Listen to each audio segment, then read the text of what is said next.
தருமபுரி புத்தக திருவிழா 2025 சிறப்பு கலந்துரையாடல் நிகழ்ச்சி நடைபெற்றது.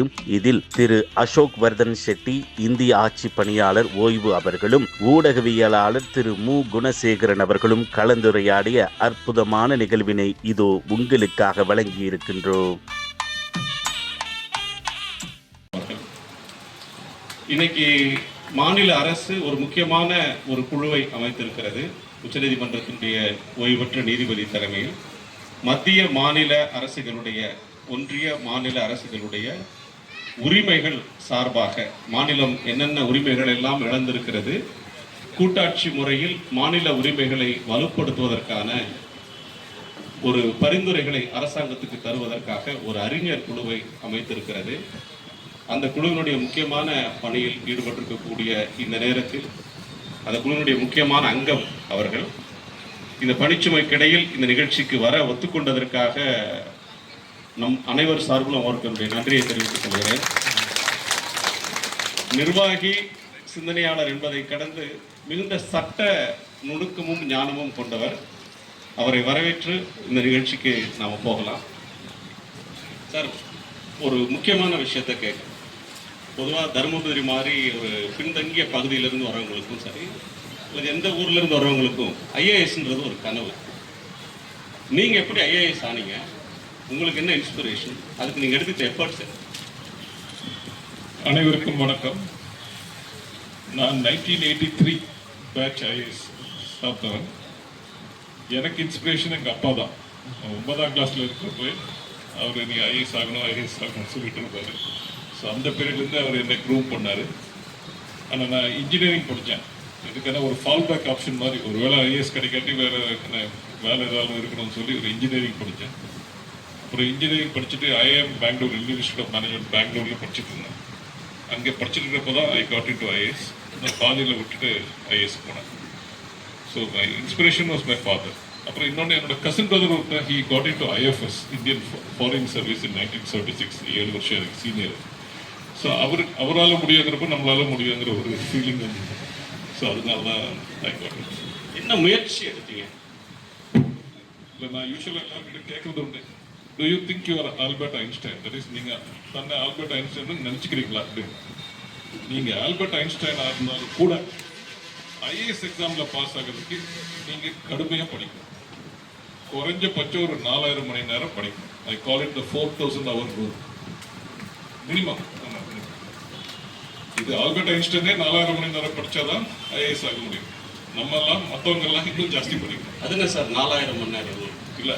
இப்போ யூஸ்வலாக எப்படின்னா, நம்ம ஆளுங்கிட்ட நீ படின்னு சொன்னால் அவங்களுக்கு தேர் நாட் ஏபிள் டு அண்டர்ஸ்டாண்ட் எவ்வளோ படிக்கணும்னு சொல்லி அது கிளியராக வராது. எத்தனை அவர்ஸ்ன்னு சொன்னால் தான் ஒரு இதாகும். ஃபார் எக்ஸாம்பிள், இப்போ ஒரு நாளைக்கு நீங்கள் 8 மணி நேரம் படிக்கிறீங்கன்னா, you know that you have to study for 500 days, 500 நாள் படிக்கணும். நீங்கள் ஒரு நாளுக்கு 10 மணி நேரம் படிக்கிறீங்கன்னா, யூ நோ தட் யூ 400 நாள் படிக்கணும். ஸோ உங்களுக்கே ஒரு எத்தனை படிப்பு தேவைன்னு இருக்குது. இல்லாட்டி படின்னு சொன்னால் அது doesn't make any sense. You have to clearly indicate how many hours you have to study. So என்னோட இது ப்ரிலிமினரி எக்ஸாம், மெயின்ஸ், இன்டர்வியூ 3 சேர்த்து குறைஞ்சபட்சம் 4000 மணி நேரம் படிக்கணுங்க. இதுக்கு கம்மி படித்து உள்ளே வந்தவனு இருக்கான், அதில் ஃப்ளூக்கில் வந்திருக்கான். ஏன்னா luck also place a part. But நீங்கள் லக்குக்கு இடம் இல்லாமல் பியூர் கண்டிப்பாக உள்ளே வரணும்னு நீங்கள் பிளான் பண்ணிங்கன்னா, you must plan to study at least for 4000 hours minimum. இப்போ நிறைய எக்ஸாம்ஸ் இந்த காலகட்டத்தில் ஐஏஎஸ் தான் இருக்கிறதுல டஃபஸ்ட் எக்ஸாம். ஆமாம், it is definitely the toughest exam. IIT exam, IM exam, வேறு எந்த எக்ஸாம், நீட் கீட் எதுவுமே அதுக்கு ஒப்பிட முடியாது. காரணம் என்னென்னா, எக்கச்சக்கமாக போர்ஷன். ஃபார் எக்ஸாம்பிள், நாங்கள் படிக்கிறப்போ 2 ஆப்ஷனல் சப்ஜெக்ட் இருந்தது, இப்போ ஒரு ஆப்ஷனல் சப்ஜெக்ட். அந்த ஒரு ஆப்ஷனல் சப்ஜெக்டில் அது ஒரு பிஜி ஸ்டாண்டர்டில் இருக்கும். இப்போ ஜென்ரல் ஸ்டடீஸில் 4 பேப்பர் இருக்குது. அது எக்கச்சக்கமாக போர்ஷன் இருக்குது, ஞாபகம் வச்சுக்கிறது கஷ்டம். அண்ட் இன்னொன்று, ஐஏஎஸ் எக்ஸாம் நம்ம யூனிவர்சிட்டி எக்ஸாமில், ஸ்கூல் எக்ஸாமில் எப்படியானா புக்கில் என்ன இருக்கோ அதுதான் கேள்வியை கேட்பானுங்க. இந்த கொஸ்டினுக்கு இந்த ஆன்சர், இந்த கணக்கு ப்ராப்ளமுக்கு இந்த ஆன்சர் அப்படின்னு சொல்லி நம்ம அப்படியே ரீப்ரொடியூஸ் பண்ணுறோம். இங்கே அந்த வேலை நடக்காது. இங்கே கொஸ்டின்ஸ் எப்பவுமே கொஞ்சம் டஃபாக கேட்போம். சயின்ஸ், மேத்ஸ், இன்ஜினியரிங்னு ரொம்ப டஃபாக கேட்போம். உங்கள் யூனிவர்சிட்டி நாலேஜில் பத்தாது, ரொம்ப எக்ஸ்ட்ரா படிக்கணும். இன்ஃபேக்ட் நான் யூனிவர்சிட்டியில் படித்த, காலேஜில் படித்த இன்ஜினியரிங் நாலேஜ் வச்சு நான் 20% கூட வாங்கிக்க முடியாது ஐஏஎஸ் எக்ஸாம்பிள். நான் ஐஏஎஸ் படிக்கிறப்ப சொந்தமாக ஆழமாக படித்தேன். இன்ஜினியரிங் ரொம்ப டீப்பாக படித்தேன். இந்த ஹியூமனிட்டிஸ் இந்த சப்ஜெக்ட்ஸ் எல்லாம் எடுத்தீங்கன்னா எப்பவுமே கொஸ்டின் வேகா கேட்பாங்க. வேகனா நீங்கள் டைரெக்டாக டிஸ்கஸ் ஃப்ரெஞ்ச் ரெவல்யூஷன் இப்படியெல்லாம் கேட்க மாட்டாங்க. ஏதாவது ஒன்று கேட்பான், வேக கேட்பான். French revolution, American war of independence, Indian independence மூணையும் ஒப்பிடுங்க. இதில் இந்தியன் இண்டிபெண்டன்ஸ் மூவ்மெண்ட் எப்படி இதெல்லாம் இன்ஃப்ளூயன்ஸ் ஆச்சு, அந்த மாதிரி ஏதோ ஒன்று வேக கேட்பான். ஸோ நீங்கள் உங்கள் சொந்த வேர்ட்ஸில் எழுத திறமை கொண்டு இருக்கணும். நம்மளால் நிறைய பேர் நிறைய மார்க் வாங்கியிருப்பானுங்க, ஸ்கூலில் வாங்கியிருப்பானுங்க, காலேஜில் மார்க் வாங்கியிருப்பானுங்க. ஆனால் சொந்தமாக அவங்களால எழுத முடியாது. I seen that most people can't write in their own words. So இந்த ஐஏஎஸ்ல மெயின் டிஃப்ரென்ஸ் என்னன்னா, மற்ற யூனிவர்சிட்டி எக்ஸாமுக்கு இதில் கொஸ்டின்ஸ் டைரெக்டாக வராது. கொஸ்டின்ஸ் எப்பவுமே கொஞ்சம் ட்ரிக்கியாக இருக்கும், டஃப்பாக. ஸோ யூனிவர்சிட்டி எக்ஸாமில் டாப்பராக இருக்கவங்கலாம் அதில் கோட் அடிக்கிறது ரொம்ப சகஜம். ஐஐடியில் டாப்பராக இருக்கவங்க கூட ஐஏஎஸ் எக்ஸாமில் கோட் அடித்ததெல்லாம் நான் பார்த்துருக்கேன். Different ball game I would say. ஒரு பேக்வேர்டு ஏரியா தர்மபுரி மாதிரியான இடம், அதிலிருந்து அந்த டேக்கை மாற்றி ஒரு வளரும் மாவட்டம் அப்படின்னு நினைக்கிற ஒரு இது. நிறைய பேர் ஃபர்ஸ்ட் ஜென்ரேஷன் வந்திருக்காங்க, முதல் தலைமுறை வந்திருக்காங்க. அவங்களுக்கு ஒரு ஐஏஎஸ் ஆஸ்பிரன்ஸ் யாராவது இருந்தாங்கன்னா அவங்களுக்கு என்ன சொல்லுவீங்க? சொன்ன பாயிண்ட் தான், that is it is possible. I mean first பாயிண்ட்டுங்க, நம்மளால முடியுமா இல்லையான்னு நிறைய பேருக்கு ஒரு டவுட் இருக்கும். உங்களால் முடியுங்கிற ஒரு செல்ஃப் கான்ஃபிடன்ஸ் உங்களுக்கு இருக்கணும். It definitely possible. நீங்கள் ஒரு காலேஜில் ஒரு ஃபர்ஸ்ட் கிளாஸ் ஸ்டூடெண்ட்டாக இருந்தால் போதும். நீங்கள் டாப்பராக இருக்கணும்னு கூட தேவையில்லை, ஃபர்ஸ்ட் கிளாஸ் ஸ்டூடெண்ட்டாக இருந்தால் போதும். And I always say, not only in IAS exam, எந்த லைஃப்பில் எது எடுத்தாலும் நீங்கள் 50% எஃபர்ட், 25% டேலண்ட், 25% லக்கு. சக்ஸஸுக்கு 50% நீங்கள் முயற்சி, 25% டேலண்ட், ஒரு 25% லக்கு. ஐஏஎஸ் எக்ஸாம்லேயும் அப்படி தான். Luck plays major role, 25% luck இருக்கு. ஆனால் ஒரு அட்டம்ப்ட்ல நீங்கள் அன்லக்கியாக இருந்தால் எல்லா அட்டம்ப்ட்ல, ரெண்டாவது அட்டம்ப்ட்ல அன்லக்கியாக இருப்பீங்கன்னு சொல்ல முடியாது, மூணாவது அட்டம்ப்ட்ல அன்லக்கியாக இருக்க மாட்டேங்குது. சரி, ஏதோ ஒரு அட்டம்ப்ட்ல நீங்கள் லக்கு உங்களுக்கு மாறும். பட் லக்கை நம்பிட்டு நம்ம இருக்க முடியாது. இந்த 50% எஃபர்ட் நம்ம முழுசாக போட்டோம்னா we can definitely get it. I mean, what I always tell people is, don't think IAS officers are supermen or superwomen. நான் உள்ளே போய் பார்த்தப்போ அவங்களும் நம்ம மாதிரி ஆளுங்க தான். எவனுமே அந்த மாதிரி நம்மளோட ரொம்ப கெட்டிக்காரன்னு யாரையும் பார்க்கல, ரொம்ப மடையனே யாரையும் பார்க்கல. எல்லாருமே நம்ம ஒரே மாதிரி ஆளுங்க தான். nobody special. I wouldn't say anybody is special. Just a question of hard work, talent and some luck. Thank you. அடுத்த ஒரு சீரியஸ் சப்ஜெக்ட்குள்ளே போவோம். நம்ம நிறைய விஷயங்களை பேச போகிறோம். ஒன்று மொழி சார்ந்த உரிமை, இன்னொன்று கல்வி சார்ந்த உரிமை, அடுத்ததாக ஹெல்த், அதில் மாநிலங்களுக்கு என்ன ரைட்ஸ் இருக்குது, இப்படி பல விஷயங்களை பேசணும். இப்போ ஃபர்ஸ்ட் மொழி அப்படின்னு ஒன்று. இன்னைக்கு மிகப்பெரிய ஒரு கொஷின், அது நாடாளுமன்றத்திலும் சரி அரசியல் தளத்திலும் பேசப்படுறது. இந்தியாவுக்கு தமிழ்நாட்டிலேருந்து யாராவது ஒருத்தர் வெளி மாநிலத்துக்கு போனாலோ அல்லது வேற பொதுவான பார்வை என்ன இருக்குன்னா, ஹிந்தி இந்தியாவோட தேசிய மொழி. நீங்க எப்படி ஹிந்தியா இருந்துக்கிட்டு ஹிந்தி தெரியாம இருக்கீங்க அப்படின்னு சொல்றாங்க. ஹிந்தியோட அபிஷியல் சட்டபூர்வமான ஸ்டேட்டஸ் என்ன? நிறைய பேருக்கு இது ஒரு தப்பான ஒரு கணிப்பு இருக்கு. Hindi is the national language of India சொல்லி. அப்படி கிடையாது.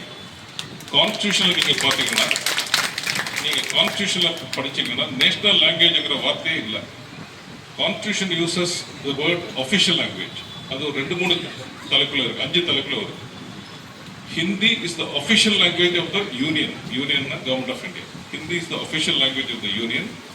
English is the associate official language of the union. முதல்ல 15 ஆண்டுகள்னு சொன்னாங்க, 1965 வரைக்கும் சொன்னாங்க. அப்புறம் நம்ம ஹிந்தி மொழி போராட்டத்தினால அது இன்டெஃபினட்டாக எக்ஸ்டெண்ட் ஆயிருக்கு. So Hindi is not the national language, Hindi is only the official language of the union. கான்ஸ்டியூஷனில் இன்னொரு வார்த்தை யூஸ் பண்ணுது, official language of a state. அந்தந்த ஸ்டேட்டு அவங்க அஃபிஷியல் லாங்குவேஜ் என்னன்னு முடிவு பண்ணிக்கலாம். தமிழ்நாட்டில் நம்ம அஃபிஷியல் லாங்குவேஜ் தமிழ்னு பண்ணியிருக்கோம், கர்நாடகாவில் கன்னடான்னு பண்ணியிருக்காங்க, சில ஸ்டேட்டில் 2 மொழி கூட பண்ணியிருப்பாங்க. அது official language of the state. Third thing the constitution talks about is link language. That is, மத்திய அரசும் மாநில அரசும் இல்லாட்டி 2 மாநில அரசுக்கு இடையில கரஸ்பாண்டன்ஸ் எப்படி இருக்கும். அது இது இங்கிலீஷில் பண்ணலாம், இல்லை ஹிந்தியில் பண்ணலாம்னு இருக்கு. ஸோ யூஸ்வலாக இங்கிலீஷில் தான் பண்ணுவாங்க. நான் அரசில் செயலாளராக இருந்தப்போ ஏதோ ஒரு டிபார்ட்மெண்ட்டில் ஒரு வாட்டி ஹிந்தியில் லெட்டர் அனுப்பிச்சா நான் அந்த லெட்டர் அப்படியே ஒரிஜினலாக அவனுக்கு திருப்பி அனுப்பிச்சு விட்டேன். எனக்கு தெரியாது நீங்கள் இங்கிலீஷில். ஸோ உங்களுக்கு ஹிந்தி தெரியும் தானே? எனக்கு தெரியும் ஹிந்தி. நான் ஸ்கூலில் ஹிந்தி தான் படித்தேன். ஐஎஸ்ல ஒரு ரீஜனல் லாங்குவேஜ் பேப்பர் இருக்குது, அதில் ஹிந்தி தான் நான் எழுதினேன். பட் எனக்கு ஹிந்தி தெரியுங்கிறதுனால நம்ம ஹிந்தி திருப்பி நம்ம ஒத்துக்க முடியாது. ஸோ கான்ஸ்டியூஷனில் இன்னும் சிலது இருக்குது. ஃபார் எக்ஸாம்பிள், நான் ஏற்கனவே 3 சொன்னேன். That is official language of the union, official language of the state, link language, official language for inter state union state communication. 4வது என்னன்னா லாங்குவேஜ் ஆஃப் த கோர்ட்ஸ். இப்போ சுப்ரீம் கோர்ட்லையும் ஹை கோர்ட்ஸ்லையும் இங்கிலீஷில் தான் பண்ணணும். Supreme court orders, high court orders இங்கிலீஷில் தான் இருக்கணும், கான்ஸ்டியூஷனே சொல்லியிருக்கு. Until such time as parliament decides otherwise. அப்படின்னா பார்லிமெண்ட் மாற்று முடிவு எடுக்கிற வரை இங்கிலீஷில் தான் உத்தரவு இருக்கணும். அதே மாதிரி சட்டங்களை கூட, ஆக்ட்ஸ், ரூல்ஸு, இதெல்லாம் இங்கிலீஷில் தான் இருக்கணும் அப்படின்னு இருக்கு.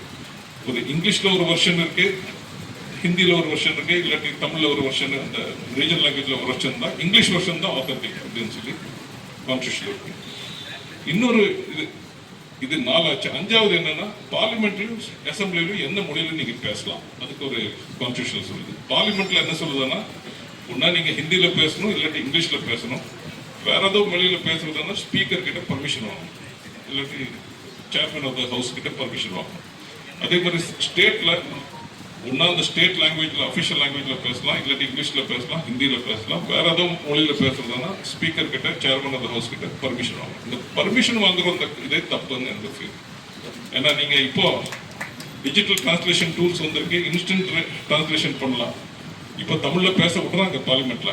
பட் நாளைக்கு சப்போஸ் இந்த விட்ரா த பர்மிஷன், சரி நீங்க ஹிந்தியில தான் பேசணும், இல்லாட்டி இங்கிலீஷ்ல தான் பேசணும், இல்லை வரும் ஹிந்தியில தான் பேசணும்னு சொன்னாங்கன்னா என்ன ஆகுது? ஸோ தட் பர்மிஷன், அந்த ஸ்பீக்கர் கிட்ட பர்மிஷன் வாங்கி தான் மற்ற மொழியில பேசலாங்கிற அந்த கண்டிஷன் கான்ஸ்டியூஷன் வந்து நீக்கப்படணுங்கிறது.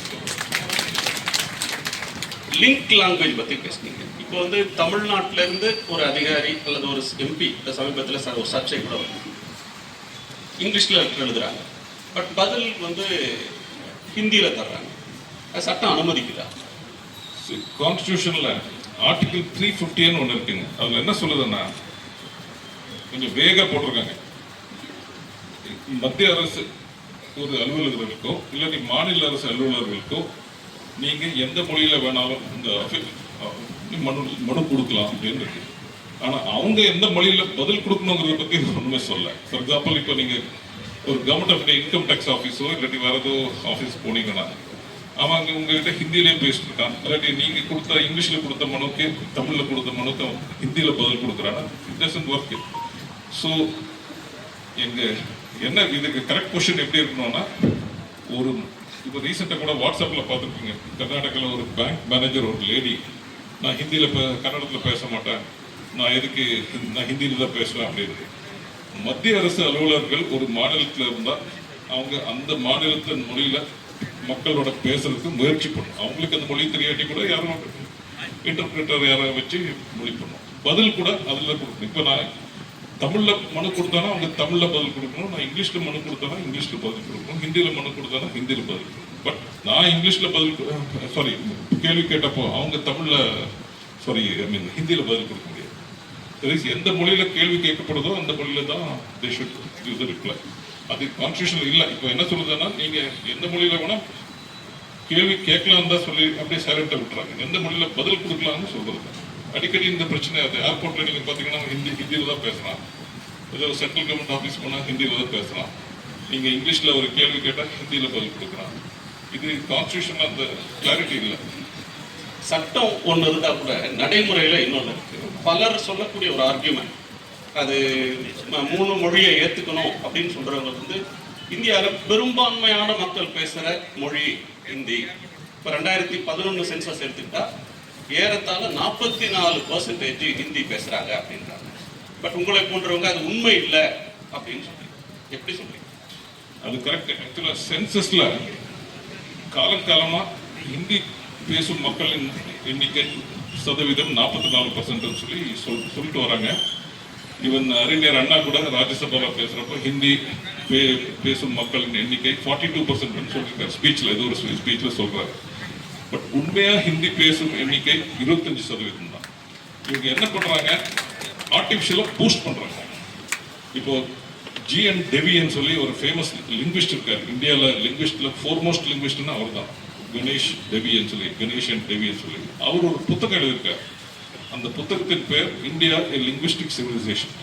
அதில் இவங்க என்ன பண்ணிருக்காங்க, இந்த சென்சஸ் ஆளுங்க என்னதான் இவங்களுக்கு பண்றானுங்க பார்ப்போம்னு சொல்லி அவர் அனலைஸ் பண்ணி பார்த்தப்போ அவர் என்ன கண்டுபிடிச்சாருன்னா 53 மற்ற மொழிகள், தட் இஸ் 53 இண்டிபெண்டன்ட் மொழிகளை ஹிந்தின்னு சொல்லி ஹிந்தியோட சேர்த்து ஹிந்தியோட எண்ணிக்கையை ஆர்பிட்ரியா 25% 44% பூஸ்ட் பண்ணியிருக்காங்கன்னு அவர் எழுதியிருக்காரு. அவர் இந்தியாவில் ஃபோர்மோஸ்ட் ஸ்காலர். அவர் சொன்னதை யாரும் மறுக்கல. ஸோ அதை அவர் சும்மா சொன்னாரு, கால் பொடிச்சு நல்லா சொன்னாருன்னு யாரும் சொல்ல முடியாது. ஃபார் எக்ஸாம்பிள், நார்த் இந்தியாவில் போஜ்புரி, அவதி, மகதி, ராஜஸ்தானி, சத்தீஸ்கடி, இந்த மாதிரி பல மொழிகள் இருக்கு. இதெல்லாம் புராத்தன மொழிகள், ஏன்ஷியன்ட் லாங்குவேஜஸ். இது 1000 ஆண்டு காலமா இருக்கு. ஹிந்தி அதிலிருந்து தான் டிரைவ் ஆச்சு.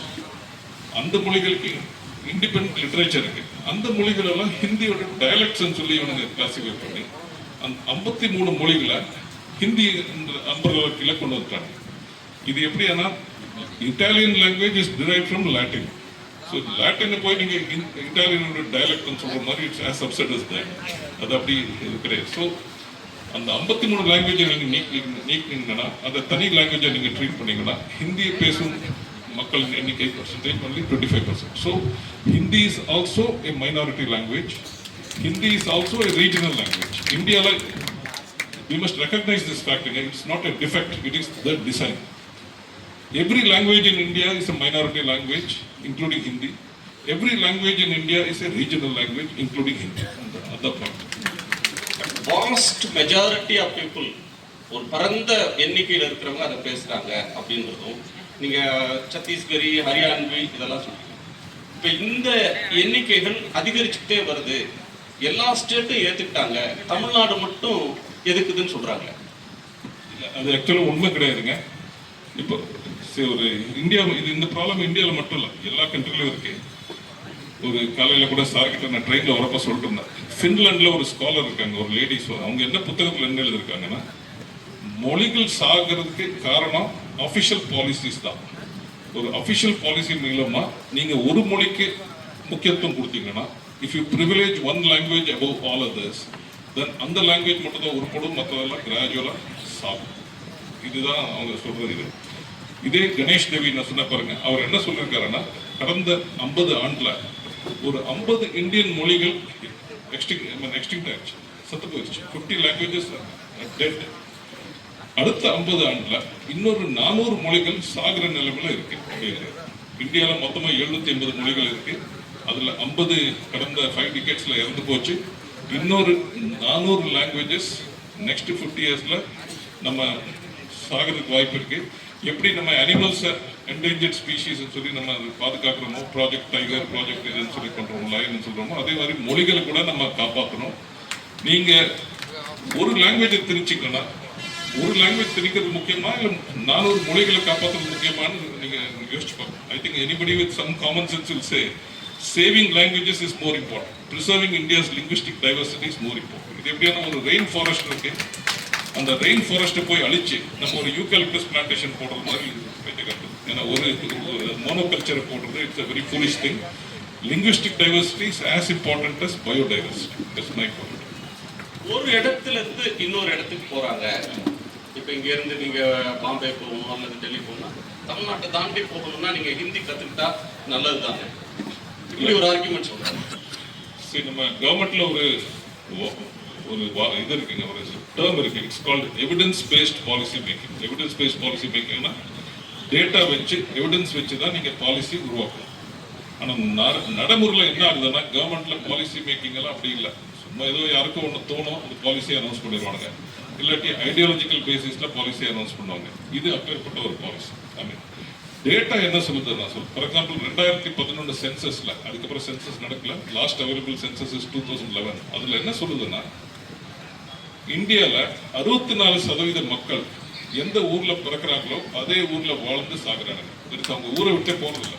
64% மக்கள் இப்போ தர்மபுரியில சிட்டியில பிறந்தீங்கன்னா நீங்க அங்கேதான் வாழ்ந்து, அங்கேதான் கல்யாணம் பண்ணி, அங்கே குடியேறி அங்கேதான் சாகுறீங்க. அந்த மாதிரி ஒரு 85% மக்கள் மாவட்டத்தை விட்டு வெளியில போறதில்லை. இது சென்சஸ் சொல்ற ஃபிகர், நான் சொல்ற ஃபிகர் சென்சஸ். 85% மக்கள் மாவட்டத்தை விட்டு வெளியே போறதில்லை. 95% மக்கள் மாநிலத்தை விட்டு வெளியில போறதில்லை. தட் இஸ் மாநிலத்துக்குள்ளே இருக்கிறாங்க. ஒரு தர்மபுரி ஆளு மேக்ஸிமம் தர்மபுரி சிட்டி, இவரே உங்க ஊர் என்ன பாக்குறேன், பட் இவரோட ஊர்ல இவர் ஒன்னா இந்த ஊர்ல இருப்பாரு, மேக்ஸிமம் தர்மபுரி டிஸ்ட்ரிக்ட்குள்ள இருப்பாரு, மேக்ஸிமம் தமிழ்நாட்டுக்குள்ள இருப்பாரு. தமிழ்நாடு விட்டு ஒரு வெளியில போறதுக்கு வாய்ப்பு. ஸோ இந்த இது இருக்கிறப்ப that means only 5% of people தான் மொபைல். அப்படியே இந்த மொபிலிட்டி கூட நீங்க பாத்தீங்கன்னா தமிழ்நாட்டில இருந்து ஹிந்தி பெல்ட்டுக்கு யாரும் போகலாம், அங்க வேலை அங்கே கிடையாது, வேலை இங்கே தான் இருக்கு. Hindi belt people are coming to south, Hindi belt people are coming to west, Hindi belt people are coming to Delhi. ஏன்னா வேலை வாய்ப்புகள் இந்த இடத்துல தான் இருக்கு. எப்படி மெக்சிகன்ஸ் யூஎஸ்ஏக்கு போறாங்களோ, ஏன் யூஎஸ்ஏக்கு போறாங்க, ஏன் அமெரிக்கன்ஸ் மெக்சிகோக்கு போகலாம், பிகாஸ் வேலை வாய்ப்புகள் யூஎஸ்ஏல இருக்கு, அங்க போறாங்க. அதே மாதிரி the direction of migration is from the Hindi belt towards south, from the Hindi belt towards west, from the Hindi belt towards Delhi.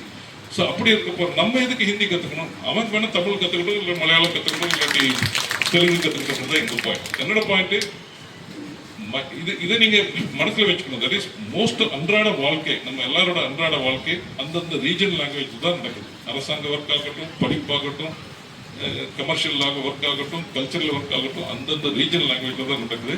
So இந்த இன்டர்ஸ்டேட் மொபிலிட்டிக்கு ஹிந்தி தேவைங்கிறது தப்பு.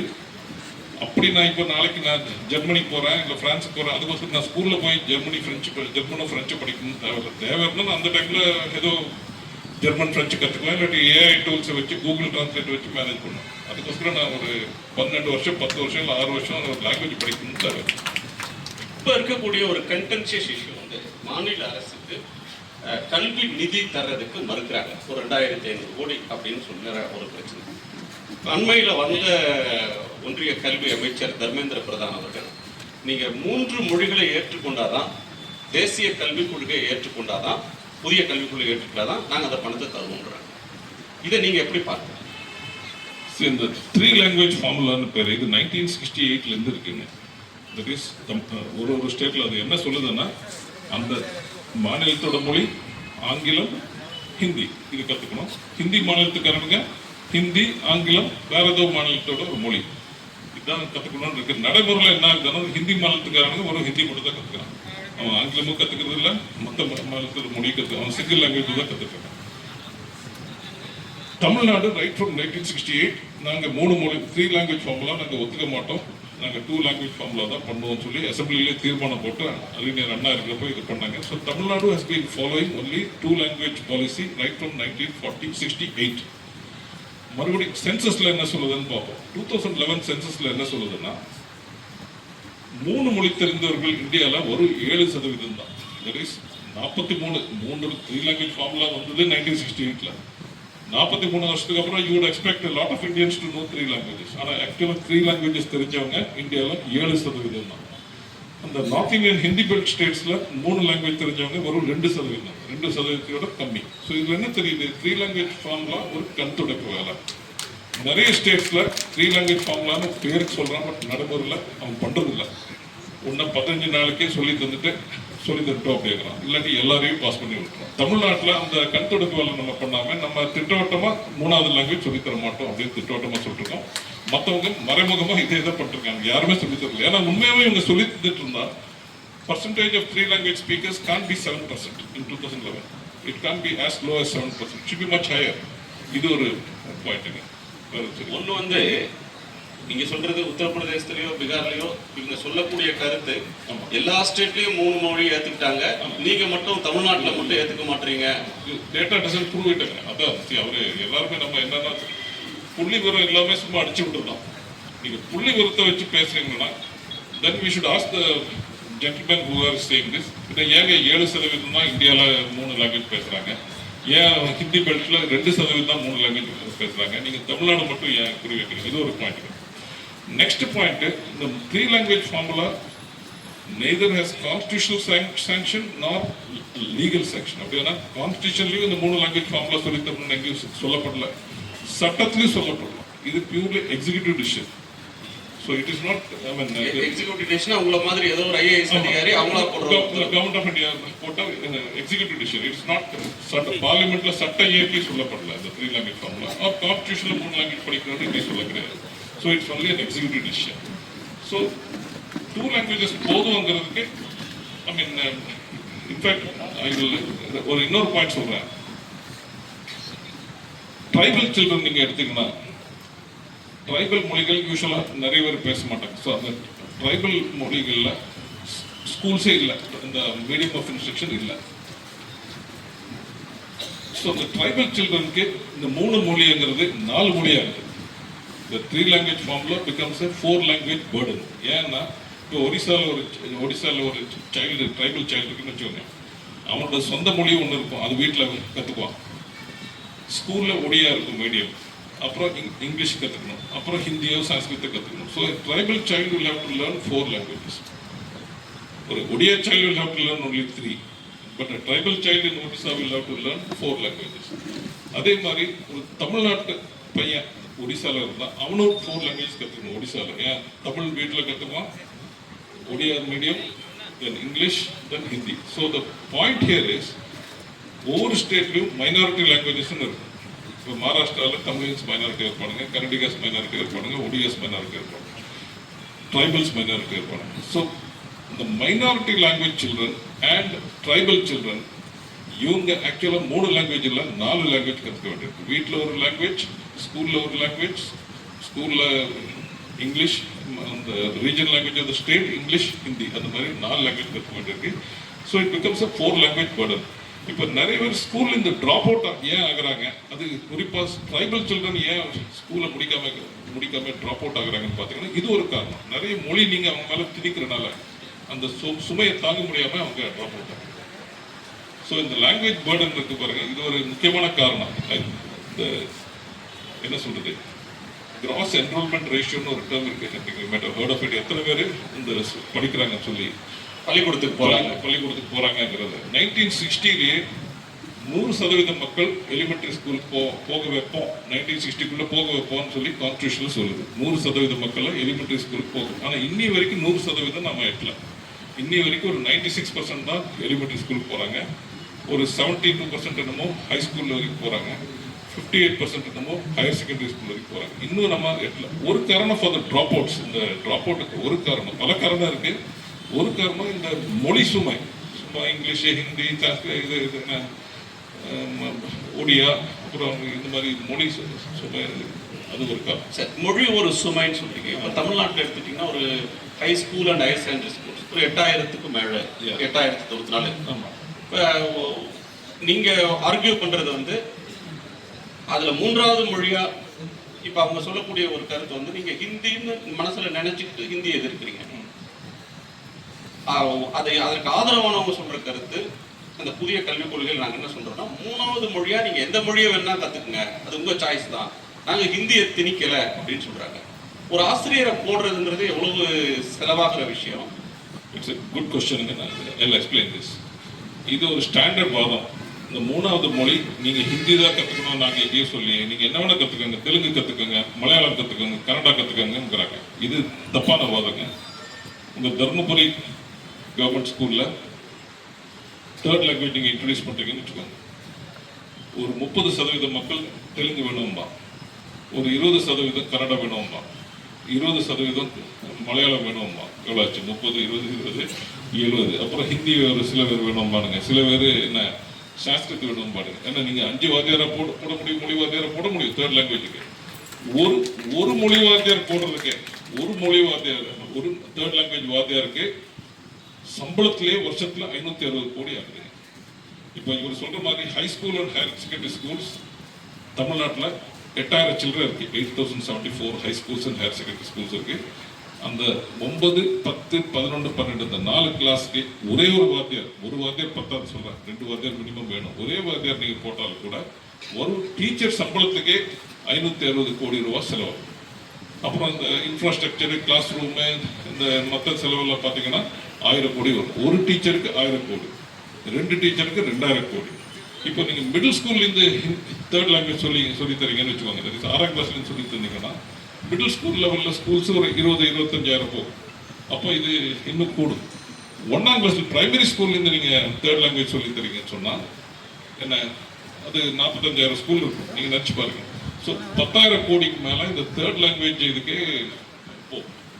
ஒரு 10,000 கோடிக்கு போகும். இந்த 10,000 கோடி இப்படியே செலவு பண்ணும் அந்த தேர்ட் லாங்குவேஜ். அந்த 10,000 கோடி நான் என்ன சொல்றேன்னா, இருக்கிற வாத்தியார் போஸ்டே ஃபில்அப் ஆகல, இருக்கிற மேத்ஸ் டீச்சர் போஸ்ட் எத்தனை வேகண்ட், இருக்கிற சயின்ஸ் டீச்சர் போஸ்ட் எத்தனை வேகண்ட், இருக்கிற தமிழ் போஸ்ட் எத்தனை வேகண்ட், இருக்கிற இங்கிலீஷ் போஸ்ட் எத்தனை வேகண்ட், அதை விட்டுட்டு போய் இதே நம்ம ஃபில்அப் பண்ணுறதுக்கு போகிறோம். இது ஒன்று.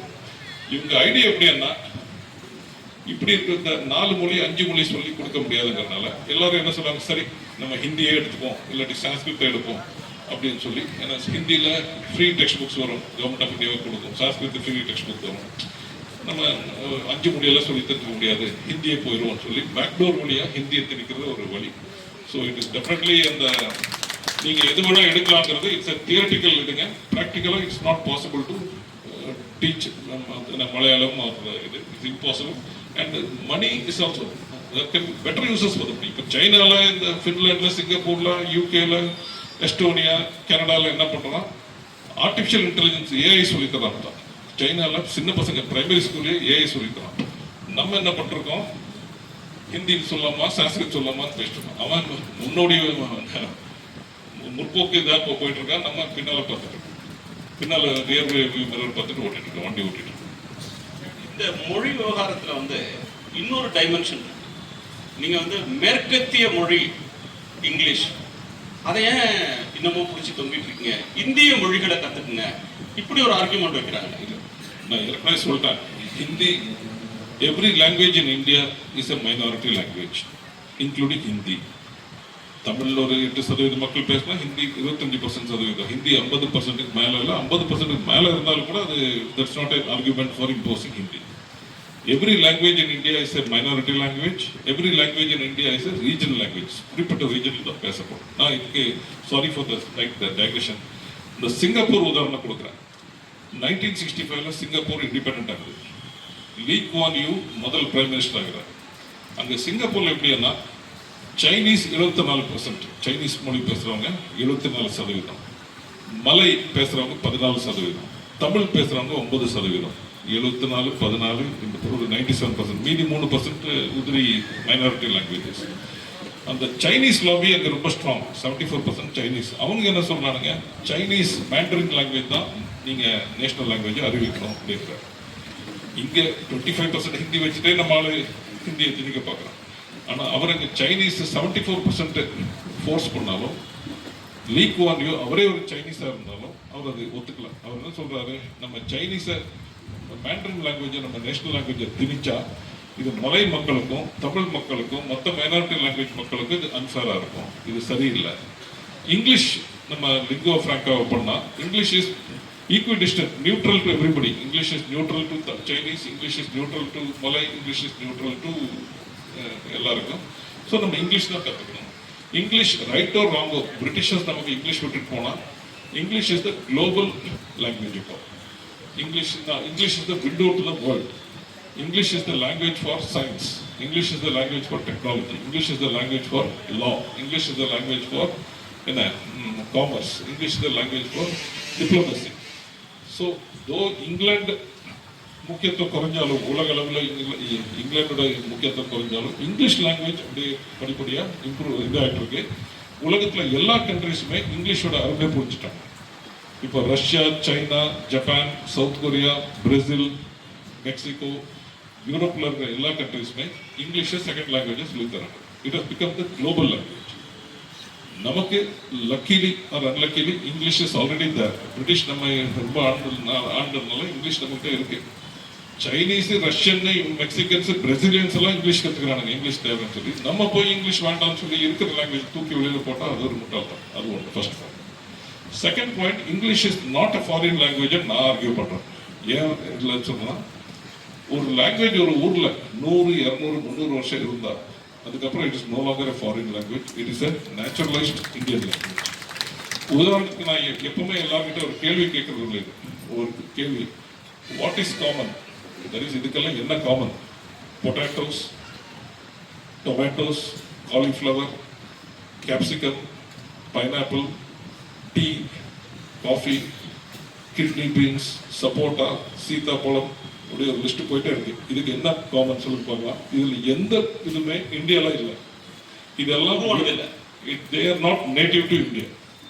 உங்கள் டொமேட்டோ ஆகட்டும், பொட்டேட்டோ ஆகட்டும், டீ ஆகட்டும், காஃபி ஆகட்டும், பைனாப்பிள் ஆகட்டும், காவா ஆகட்டும், கேப்சிகம் ஆகட்டும், இது எதுவுமே இந்தியா இல்லை. லாஸ்ட் 200 to 400 இயர்ஸ்ல போர்ச்சுகீஸராலையும் பிரிட்டிஷராலையும் டச்சாராலையும் இன்ட்ரோடியூஸ் பண்ண கிராப்ஸ். இன்னைக்கு can you imagine Indian cuisine, Indian culture, Indian agriculture without all this? Can you imagine Indian Indian சமையலறை? டீ காஃபி கூட நம்மளோட கிடையாதுங்க, இந்தியாவில் இல்லைங்க. டீ காஃபி பப்பா நீங்கள் செக் பண்ணுங்க, நான் சொல்றது நம்ம பாட்டி கூகுள் பண்ணி செக் பண்ணுங்க. பப்பாயா, காவா, என்ன எல்லாமே, கஸ்டர்ட் ஆப்பிள், சீதாப்பழம், சப்போட்டா எல்லாமே மோஸ்ட் ஆஃப் தம் இவனுக்கு இன்ட்ரடியூஸ் பண்ணது யாரு? நம்ம போர்ச்சுகீஸ் இன்ட்ரடியூஸ் பண்ணது, அந்த அமெரிக்காலேருந்து இன்ட்ரடியூஸ் பண்ணது, நியூ வேர்ல்டுலேருந்து இன்ட்ரடியூஸ் பண்ணது, சிலது பிரிட்டிஷ் இன்ட்ரடியூஸ் பண்ணுது. டீ காஃபி எல்லாம் பிரிட்டிஷ் இன்ட்ரடியூஸ் பண்ணுது. So nothing is native to India. நீங்கள் இந்தியாவில் இருக்கிறதா நான் யூஸ் பண்ணுறேன்னா நீங்கள் நாளையிலேருந்து டீ காஃபி குடிக்கிறது விட்டுருங்க, நாளையிலேருந்து டொமேட்டோ பொட்டேட்டோ சாப்பிட்றது விட்டுருங்க. ஸோ அதே மாதிரி English has been in India for the last 250 years and more. Indian இங்கிலீஷ்ங்கிறதே ஒரு தனி இங்கிலீஷ், ஒரு தனி இந்திய இங்கிலீஷ் வெரைட்டி. நீங்கள் மைக்ரோசாஃப்ட் வேர்டில் பார்த்தீங்கன்னா US English, UK English, Indian இங்கிலீஷ்னு.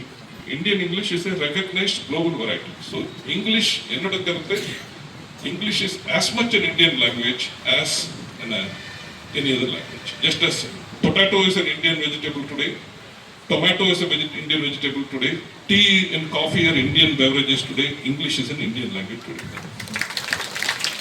உலகத்துல அதிகமா அச்சாகிற இங்கிலீஷ் டெய்லி பிரிட்டன்ல வரல, இந்தியாவில இருந்து தான் வருது.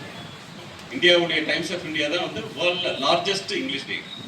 ஸோ இங்கிலீஷ் நம்முடைய அன்றாட வாழ்க்கைக்கு வந்துருச்சுன்றீங்க.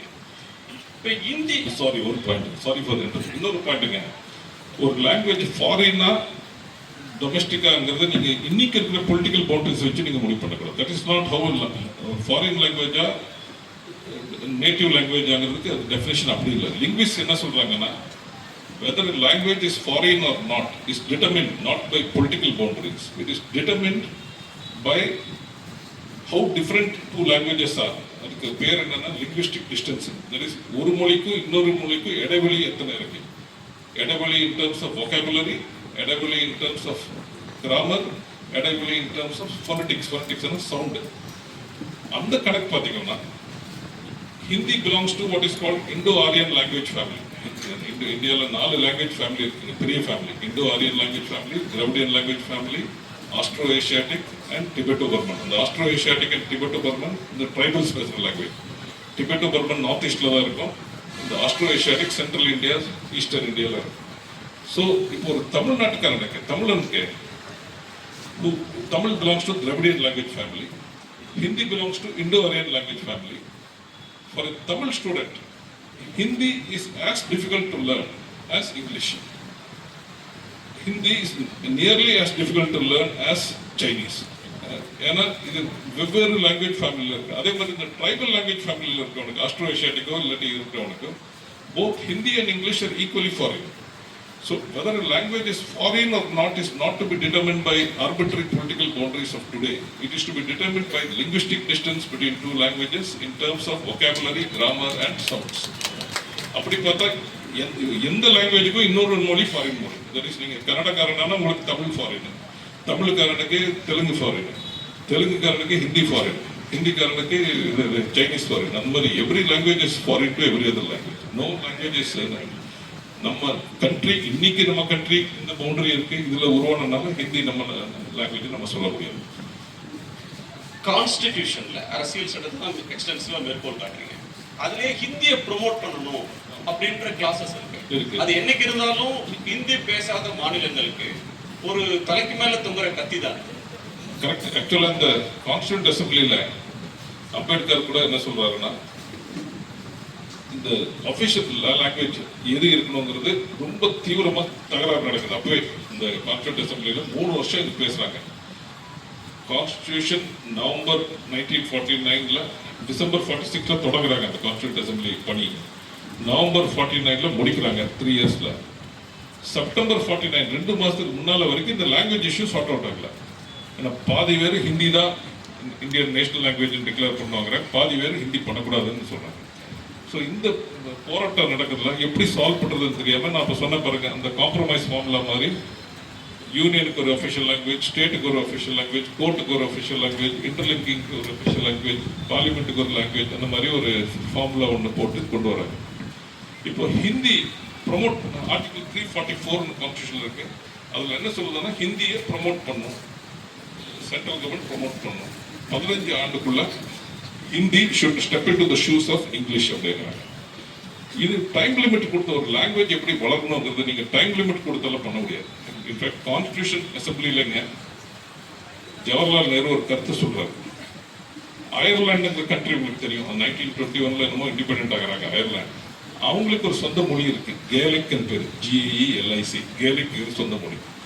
அயர்லாண்டில் என்ன பண்றாங்க, English and Gaelic are joint official languages. நம்ம எப்படி Hindi and English are joint official languages சொல்றோமோ, அவங்களும் கேலிக் அண்ட் இது ஜாயிண்ட் அஃபிஷியல் லாங்குவேஜஸ் பண்றாங்க. ஸோ நேரு அவங்க கிட்ட கேட்கறாரு, எப்படி இருக்கு இந்த கேலிக், எப்படி போயிட்டு இருக்கு? இல்லைங்க, கேலிக் சரியா வரல, நம்ம தேவை அன்றாட தேவைகளுக்கு சயின்ஸ் டெக்னாலஜி இதுக்கெல்லாம் கேலிக் எல்லாம் முடியல. ஸோ இங்கிலீஷ் தான் நாங்கள் இப்போ ஃபுல்லாக இங்கிலீஷ் போயிட்டோம் அப்படின்னு சொல்றாங்க. ஸோ நேரு இந்த பாயிண்ட் சொல்றாரு கான்ஸ்டியூண்ட் அசம்பிளியில். பாருங்க, அயர்லாந்துக்காரன் கூட நம்ம இப்போ ஹிந்தியில் எப்படி வெறித்தனமா பேசுறோமோ அதே மாதிரி அவங்களும் அந்த ஒரு காலத்தில் கேலிக் பற்றி வெறித்தனமா பேசிருந்தான். ஆனால் கேலிக்கால இது சமாளிக்க முடியாதுன்னு அவன் ஒரு கருத்துக்கு வந்துட்டான். ஸோ ஹிந்தியால கூட சமாளிக்க முடியாது. இன்னி வரைக்கும் ஹிந்தி இஸ் நாட் க்ரோ. இதுக்கு இன்னொரு காரணம் இருக்குங்க.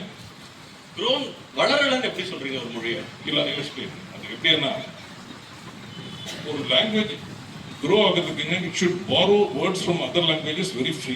இப்போ இங்கிலீஷ் இப்படி குளோபல் லாங்குவேஜ் ஆன காரணமே English is very open language. தமிழ்லேருந்து எத்தனையோ வேர்டு இங்கிலீஷில் இருக்கு. உங்களுக்கு தெரியும், கட்டுமரம், கட்டமரானுங்கிறது தமிழ் கட்டுமரம், கறி, கூலி, அப்புறம் ஒரு சூப் இருக்கு. நீங்கள் ஹோட்டலில் போனீங்கன்னா மல்லிகா டானியம்மா, அது ஆக்சுவலாக மிளகு தண்ணி, தமிழ் வேர்டு அது. மிளகு தண்ணியை போய் மல்லிகா டானியம் போட்டு விட்டான். ஸோ அந்த மாதிரி ஒவ்வொரு லாங்குவேஜ், ஜங்கிள், பாசார், இந்த மாதிரி இங்கிலீஷ் எந்த மொழியில எந்த ஒரு பாப்புலர் வேர்டு இருந்தால் அதை அப்படியே போறப்போம். நம்ம கான்ஸ்டியூஷன்ல என்ன போட்டு விட்டாருங்கன்னா ஆர்டிகல் 351 ஒன்று இருக்கு. அதில் என்ன போட்டு விட்டாருங்கன்னா Hindi should grow primarily by borrowing from Sanskrit and secondarily by borrowing from other languages. That is, சான்ஸ்கிரிட்ல Hindi borrow பண்ணும், பிற மொழிகளிலிருந்து கொஞ்சம் அளவுக்கு borrow பண்ணும். Now Sanskrit, as you know, is a dead language. நீங்க சான்ஸ்கிரிட்ல இருந்து borrow பண்ணா Hindi always becomes a more and more complicated. So Jawaharlal Nehru என்ன சொல்றாரு, அவர் ஒரு ஹிந்தி கான்ஸ்டியூஷன், ஹிந்தியில மொழிபெயர்க்கப்பட்ட ஒரு கான்ஸ்டியூஷன் படிக்கிறாரு. ஒரு வார்த்தை கூட எனக்கு இதுல புரியல. எனக்கு ஹிந்தி தெரியும், இந்த தாய்மொழி ஹிந்தி, ஆனா எனக்கு இந்த கான்ஸ்டியூஷன் ஒரு வரி கூட எனக்கு புரியலங்கிறாரு. என்னோட பர்சனல் எக்ஸ்பீரியன்ஸே ஒன்று இருக்கு. நான் ஸ்போர்ட்ஸ் செக்ரட்டரியா இருந்தேன். அப்போ டெல்லியில் ஒரு மீட்டிங் அட்டென்ட் பண்ண போனேன். அப்போ அந்த வாஜ்பாய் கவர்மெண்ட், உமா பாரதின்னு சொல்லி அந்த அம்மா sports minister, union sports minister, அவங்க என்ன சொல்றாங்கன்னா, மீட்டிங்கில் ஜோக்கா சொன்னாங்க, நான் ஹிந்தியில பெரிய பேச்சாளர்னு எனக்கு பேரு, ஆனா நம்ம ஆளுங்க ஃபைலில் போட்டப்படுற ஹிந்தி எனக்கு புரிய மாட்டேங்குது. இந்த பியூரோக்ராட்டிக் ஹிந்தி ரொம்ப எனக்கே ஹிந்தி புரியலன்னா மற்ற பாமர மக்களுக்கு இங்கே ஹிந்தி புரியும். ஸோ இது இவங்க என்ன மிஸ்டேக் பண்ணிட்டாங்க, my feeling is Hindi should be allowed to grow. உண்மையாகவே நீங்கள் ஹிந்தியை லிங்குவா ஃப்ராங்கா நேச்சுரலாக வளர்க்கணும்னு விட்டீங்கன்னா இந்த மாதிரி கண்டிஷன் போடக்கூடாது. நீ சான்ஸ்கிரிட்ல தான் பாரோ பண்ணணும், மற்ற லாங்குவேஜில் குறைவாக பாரோ பண்ணணும், அப்படி போடக்கூடாது. தானாகவே நீங்கள் ஹிந்தியை க்ரோ பண்ண பண்ணணும். Let Hindi borrow words from English எப்படி க்ரோ ஆச்சோ அந்த மாதிரி ஹிந்தி ஷுட் க்ரோ. அப்படி பண்ணால் தான் ஹிந்தி ஒரு லிங்குவா ஃப்ராங்காக தவிர இப்போ நீங்கள் ஹிந்தி வளராத மாதிரி நம்மளே ஒரு முட்டுக்கட்டை போட்ட மாதிரி ஹிந்தி கேன் க்ரோ. இந்த கண்டிஷன் இருக்கிறவருக்கு ஹிந்தி க்ரோ ஆக முடியாது. ஏன்னா ஜவஹர்லால் நேருவே ஹிந்தியில் இருக்கிற கான்ஸ்டியூஷன் எனக்கு புரியல அப்படிங்கிறாரு. இந்த கிரேட் ஸ்பீக்கர் இன் ஹிந்தி, ஹிந்தி ஃபைல்ஸ் எனக்கு படிச்ச புரிய மாட்டேங்குது அப்படிங்கிறாங்க. So Hindi is become very complicate. இந்த நிறைய கவர்மெண்ட் ஸ்கீம்ஸ்க்கு இப்போ மக்கள்கிட்ட எல்லா மாநிலத்திலையும் வரியை வாங்கி போடுற திட்டங்களுக்கு, எல்லார்ட்டையும் வரி வாங்கி நடத்துகிற ரயில்வேல ரயிலுக்கு ஹிந்தி பேர் தான் இப்போ வைக்கிறாங்க. இப்போ வந்தே பாரத்னு வைக்கிறாங்க, அம்ரித் எக்ஸ்பிரஸ் வைக்கிறாங்க, நீங்கள் ஜன்தன் அப்படின்னு ஒரு அக்கௌண்ட் வருது, நீங்கள் சர்வ சிக்ஷா அபியான் வைக்கிறாங்க, நீங்கள் இன்சூரன்ஸ் ஸ்கீமாக எந்த திட்டமாக இருந்தாலும் அதை ஹிந்தியில வைக்கிறத எப்படி புரிஞ்சுக்கிறது? அது ஹிந்தியை ப்ரோமோட் பண்றோம்னு நினைச்சு பண்றாங்களா? ஆமா, அவங்க இருக்கிறாங்க. பட் நீங்க வெறும் ஹிந்தியிலே பேர் வச்சீங்கன்னா மக்களுக்கு அந்த ஸ்கீம் என்னன்னு புரியாது. இப்போ வந்தே பாரத் ஏதோ ஓரளவுக்கு புரியுது நமக்கு. ஜனனி சுரக்ஷ ஏதோ ஒரு சுரக்ஷித் யோஜனா அப்படிங்கிறது இருக்கு. தட் இஸ் இந்த குழந்தைங்க ஹாஸ்பிட்டல் டெலிவரி கற்றுக்கிட்டா நல்லதுங்கிறதுக்கு ஒரு ஹிந்தியில் ஒரு ஸ்கீம். எனக்கே நான் ஹிந்தி படித்தவொன்னே எனக்கே அந்த வாயில வர மாட்டேங்குது அந்த ஸ்கீமோட பேர். ஸோ மற்ற மொழிக்காரங்களுக்கு எப்படி வரும், வாயில வரும். ஸோ இந்த மாதிரி இந்த ஒரு ஸ்கீம் மக்களுக்கு புரியணும், அவங்களுக்கு கொண்டு போகணுங்கிற எண்ணத்தில் நீங்கள் பேர் வைக்கணும் தவிர ஹிந்தி பேரே நீங்கள் வச்சா இன்னொரு பாயிண்ட்டுங்க. அது மெயின் பாயிண்ட் நான் சொல்ல வருது. இந்த கான்ஸ்டியூண்ட் அசம்பிளியில் ஆகட்டும், அந்த டைம்ல we can understand. ஏன்னா நம்ம அப்போதான் இங்கிலீஷ் ஆங்கிலேயர்கிட்ட இருந்து நம்ம ஃப்ரீடம் வாங்கியிருக்கோம். ஸோ இந்த இங்கிலீஷை விரட்டு, இங்கிலீஷ் லாங்குவேஜை விரட்டுங்கிற அந்த மனப்பான்மை அப்போ இருந்தது. we can understand. But today we realize England is no longer a great power. ஆனாலும் English language is a linguistic super power. World linguistic super power யாருன்னு சொன்னால் இங்கிலாந்து, இங்கிலீஷ் தான், அதில் டவுட்டே இல்லை. ஸோ நம்ம அந்த கருத்துலேருந்து வெளியில் வரணும். ஒன்று. ரெண்டாவது, ஒரு நாடு யுனைட்டடாக இருக்கிறதுக்கு ஒரே மொழி தான் இருக்கணுங்கிற கருத்தே தப்பு. இந்த கான்ஸ்டியூண்ட் அசம்பிளியில் நிறைய பேர் என்ன சொன்னாங்க, they didn't want to promote even Tamil Kannada கூட ப்ரமோட் பண்ணக்கூடாது, நம்ம ஹிந்தி மட்டும் தான் ப்ரமோட் பண்ணணும், மற்ற லாங்குவேஜ் கிராஜுவலாக ஒழிச்சு கட்டணும் அப்படின்னு தான் பேசியிருக்காங்க நிறைய பேர். Multilingualism is not good for India's unity அப்படின்னு பேசியிருக்காங்க. ஹிந்தி மட்டும் தான் நம்ம வச்சுக்கணும்னு பேசியிருக்காங்க. இது தப்பான கருத்துங்க. ஏன்னா எந்த கண்ட்ரியில் நீங்கள் பார்த்தாலும் equal respect for all languages is what keeps the country United. ஒரு மொழிக்கு நீங்கள் அதிக முக்கியத்துவம் கொடுத்து நீங்கள் அதை திணிக்க பார்த்தீங்கன்னா அந்த இதில் நம்ம குடும்பத்திலே நீங்கள் பார்த்துருப்பீங்க. உங்கள் பேரண்ட்ஸு 5, நீங்கள் அண்ணா தம்பி அக்கா தங்கி 5 பேர் இருந்தால் உங்கள் பேரண்ட்ஸ் யாரோ ஒரு குழந்தைக்கு மட்டும் முக்கியத்துவம் கொடுத்தா ஆப்வியஸ்லி குடும்பத்தில் இது வரும், சண்டை வரும். அந்த மாதிரி a country should treat all its languages equally. No one language should be privileged, no one language should be marginalized. எந்த குறிப்பிட்ட லாங்குவேஜுக்கும் நம்ம அதிக முக்கியத்துவம் கொடுக்கக்கூடாது, எந்த குறிப்பிட்ட லாங்குவேஜும் நம்ம மட்டம் தட்டக்கூடாது. அப்போதான் அந்த நாடு ஒற்றுமையாக இருக்கும். இது யாரெல்லாம் இதை கடைப்பிடிக்கலையோ அந்த நாடு ஒழிஞ்சிச்சு. ஃபார் எக்ஸாம்பிள், இந்த பாகிஸ்தானில் இவனுங்க உருது தான் நேஷனல் லாங்குவேஜ்னு சொல்லி திணிச்சாங்க. பங்களாதேஷிஸ்க்கு அது பிடிக்கல, ஏன்னா அவங்க பெங்காலிக்கு மேலே அவங்களுக்கு பெற்று. ஸோ பங்களாதேஷ் பிரிஞ்சு போகிறதுக்கு ஒரு காரணம் imposition of Urdu on Pakistan. அதே மாதிரி யூஎஸ்எஸ்ஆர் பழைய சோவியத் யூனியன் உடைஞ்சதுக்கு பல காரணங்கள் இருக்கு. நிறைய பேர் இந்த எக்கனாமிக் ட்ரபிள்ஸ்னால தான் உடைஞ்சதுன்னு நினைக்கிறாங்க. இல்லை, இன்னொரு காரணமும் இருக்கு. ரஷ்யன் லாங்குவேஜை இவங்க எல்லா ரிப்பப்ளிக்ஸ் மேலேயும் திணிச்சாங்க. தஜிகிஸ்தான், கிர்கிஸ்தான், கதகஸ்தான், இந்த அசர்பைஜான், அர்மேனியா, இது மேல ரஷ்யன் லாங்குவேஜ் திணிச்சாங்க. அது அவங்களுக்கெல்லாம் பிடிக்கல. So that was one of the reasons for the breakup of the USSR. இப்போ கனடா எடுத்தீங்கன்னா இங்கிலீஷ் அண்ட் பிரெஞ்சு 2 லாங்குவேஜ் இருக்கு. ரெண்டுத்துக்கும் ஈக்குவல் முக்கியத்துவம் கொடுக்குறாங்க. கனடா ஒற்றுமையா இருக்கு. சுவிட்சர்லாண்டில் பார்த்தீங்கன்னா 4 மொழி இருக்கு. French, German, Italian and Romansh. 4க்கும் ஈக்குவல் முக்கியத்துவம் கொடுக்குறாங்க. அது யுனைடெட் இருக்கு. யூரோப்பியன் யூனியன் எடுத்தீங்கன்னா 24 ஒஃபிஷியல் லாங்குவேஜஸ் இருக்கு. யூரோப்பியன் யூனியன் எந்த ஒரு ஒஃபிஷியல் லாங்குவேஜுக்கும் அவங்க முக்கியத்துவம் கொடுக்கல. 24 லாங்குவேஜுமே ஈக்குவலி இம்பார்ட்டன்ட் அப்படின்னு சொல்லியிருக்காங்க. ஸோ என்ன கேட்டால் இந்தியாவில் 8th ஷெட்யூலில் இப்பொழுதுக்கு 22 லாங்குவேஜஸ் இருக்கு. 22 languages should be the official languages of the union. All 22 should be treated at par. இது அண்ணாதுரை அந்த அறிஞர் அண்ணா பீரியட்லேருந்து இந்த கோரிக்கை இருக்கு. ஏன் ஒரு லாங்குவேஜ் மட்டும் நீங்கள் முக்கியத்துவம் கொடுக்குறீங்க? ஏன் ஒரு லாங்குவேஜ் மட்டும் ப்ரிவிலேஜ் பண்ணுறீங்க? Treat all languages at par. That is how you நீங்கள் யுனைடடாக எப்போ இருக்க முடியும்னா எல்லாரையும் நீங்கள் ஈக்குவலாக மதிச்சா தான் யுனைடடாக இருக்க முடியும். ஒருத்தருக்கு நீங்கள் ப்ரிவிலேஜ் காமிச்சு இன்னொருத்தருக்கு நீங்கள் இது பண்ணீங்கன்னா அது சரியாக வரும். Nobody likes favouritism, nobody likes partiality. Okay, மொழியிலிருந்து அடுத்த சப்ஜெக்ட் நகரலாம் நினைக்கிறேன். இதே ரொம்ப நேரம் பேசியிருக்கோம். அது கடைசியாக ஒன்று கேட்கணும். நம்ம தமிழ்நாட்டில் 50 வருஷத்துக்கு மேலே இருமொழி கொள்கையை பின்பற்றிருக்கு. ஆமாம். அதனால தமிழ்நாட்டுக்கு என்ன நன்மை நடந்திருக்கு? இன்ஃபேக்ட் ஐ வில் சே நிறைய நன்மை நடந்திருக்குங்க. ஏன்னா என்னோட தனிப்பட்ட கருத்து மட்டும் இல்லை, நிறைய பேர் சொன்ன பாயிண்ட்டுங்க. 1965 ஒருவேளை ஹிந்தி வந்திருந்தால் தமிழ்நாடு மட்டும் தான் அதுக்கு ஸ்ட்ராங்காக நின்னாங்க. மற்ற சதர்ன் ஸ்டேட்டில் ஓரளவுக்கு தான் ஸ்ட்ராங் இருந்தாங்க. ஒருவேளை 1965 ஹிந்தி வந்திருந்தால் India would have missed the IT revolution. India would have missed the industrial revolution. India would have science, technology, எல்லாத்துக்குமே இந்தியா பின்தங்கிட்டு, especially IT revolution India would have missed. ஏன்னா IT revolutionக்கு இங்கிலீஷ் தேவை. அண்ட் 1965 ஹிந்தி எல்லா இடத்துலையும் வந்திருக்கும். சைனீஸ் எல்லாம் அதுக்கு தான் நான் சொன்ன பாருங்க, இந்த மற்ற கண்ட்ரிஸ் எல்லாம் சைனா, ஜப்பான், ரஷ்யா எல்லாம் இங்கிலீஷ் கற்றுக்கிறாங்க. எதுக்காகனா அவனுக்கு தெரியும் சயின்ஸுக்கும் டெக்னாலஜிக்கும் ஐடிக்கெல்லாம் இங்கிலீஷ் லாங்குவேஜ் தேவைன்னு சொல்லி அவங்க இங்கிலீஷை பெரிய அளவில் சொல்லிக்கிறாங்க. நம்ம அது ஸோ தமிழ்நாடு அது ஒரு இதுங்க. ஃபர்ஸ்ட்டு நார்த் இந்தியன் ஸ்டேட்ஸ் பின்தங்கி இருக்கிறதுக்கு பல காரணங்கள் இருக்குது. ஒரு காரணம் அவங்க இங்கிலீஷ்க்கு முக்கியத்துவம் இருக்காது. சதர்ன் ஸ்டேட்ஸில் generally and to some extent western ஸ்டேட்ஸில் இங்கிலீஷ்க்கு அதிக முக்கியத்துவம் கொடுத்தனால எந்தெந்த ஸ்டேட்ஸ் மாநிலங்கள் இங்கிலீஷ்க்கு முக்கியத்துவம் கொடுக்குறாங்களோ அந்த மாநிலங்கள் ப்ரோக்ரெசிவாக இருக்கும். நீங்கள் பார்த்தீங்கன்னா எந்தெந்த மாநிலங்கள் இங்கிலீஷ் மட்டத்தட்டுறாங்களோ அந்த மாநிலங்கள் முன்னேறலாம். அது பல காரணங்கள் இருக்குங்க, இது ஒரு காரணம். கல்வி அப்படின்ற ஒரு ஏரியாக்கள் தமிழ்நாடு கல்வியில் சிறந்த தமிழ்நாடுன்னு சொல்கிறோம். இப்போ கல்வி உரிமை அப்படின்ற ஒன்று, எல்லோருக்கும் கல்வி, எல்லோருக்கும் தரமான கல்வி, இலவசமான கல்வி, பல வகையாக பேசும். இப்போ கல்வியில் இன்னைக்கு நம்ம எதிர்கொண்டுட்டு இருக்கிற பிக்கெஸ்ட் டேஞ்சர்னு நினைக்கிறேன். பல டேஞ்சர் இருக்கு, எது பிக்கெஸ்ட்னு சொல்லுவாங்க சார்.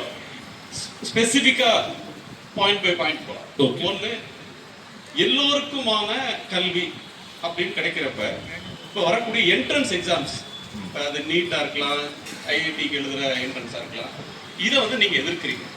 ஆமாம், நான் ஒரு பாயிண்ட் சொல்ல விரும்புகிறேங்க. நம்ம கான்ஸ்டியூஷனில் உங்களுக்கு தெரியும் 3 பட்டியல் இருக்குது, 3 லிஸ்ட் இருக்குது.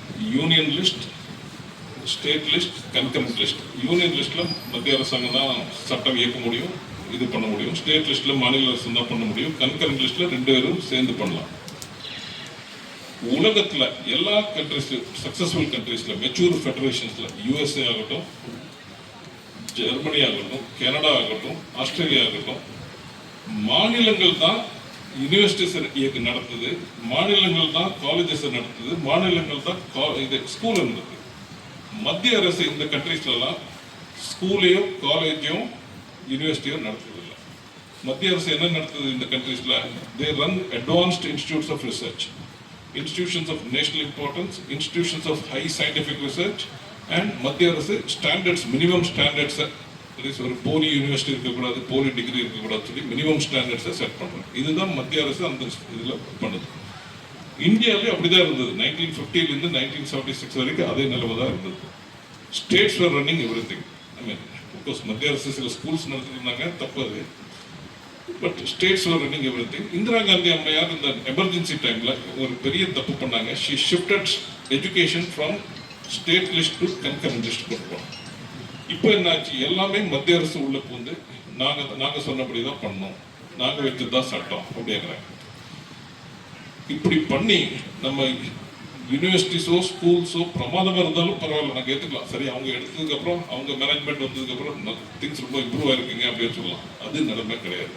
இப்போ யூனிவர்சிட்டிஸ் நீங்கள் பார்த்தீங்கன்னா வேர்ல்டில் டாப் 200 யூனிவர்சிட்டிஸ், ஒரு டைம்ஸ் ஹையர் எஜுகேஷன் ரேங்கிங்னு சொல்லி இங்கிலாந்துல லண்டன்லேருந்து ஒன்று வருது. டாப் 200 ரேங்கிங்ஸில் ஒரு இந்தியன் யூனிவர்சிட்டி ஒரு இன்ஸ்டியூட் கூட இல்லை. இந்தியன் இன்ஸ்டியூட் ஆஃப் சயின்ஸ் 201 250 ரேங்க்ல ஃபர்ஸ்ட் வருது. உங்க அண்ணா யூனிவர்சிட்டி 400 600 வருது, 400 500 வருது.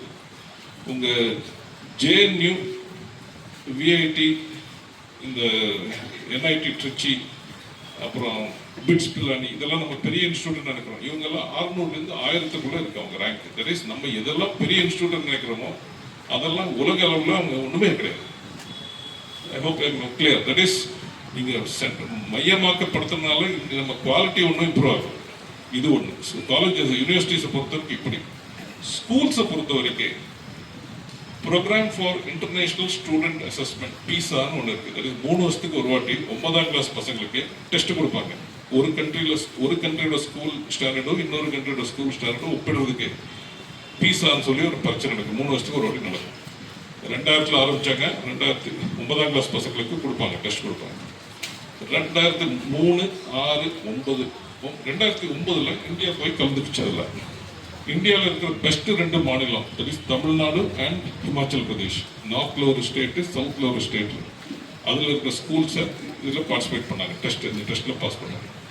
இந்தியாவோட ரேங்க் என்னன்னு நினைக்கிறீங்க? 74 கண்ட்ரிஸ் பார்ட்டிசிபேட் பண்ணிச்சு.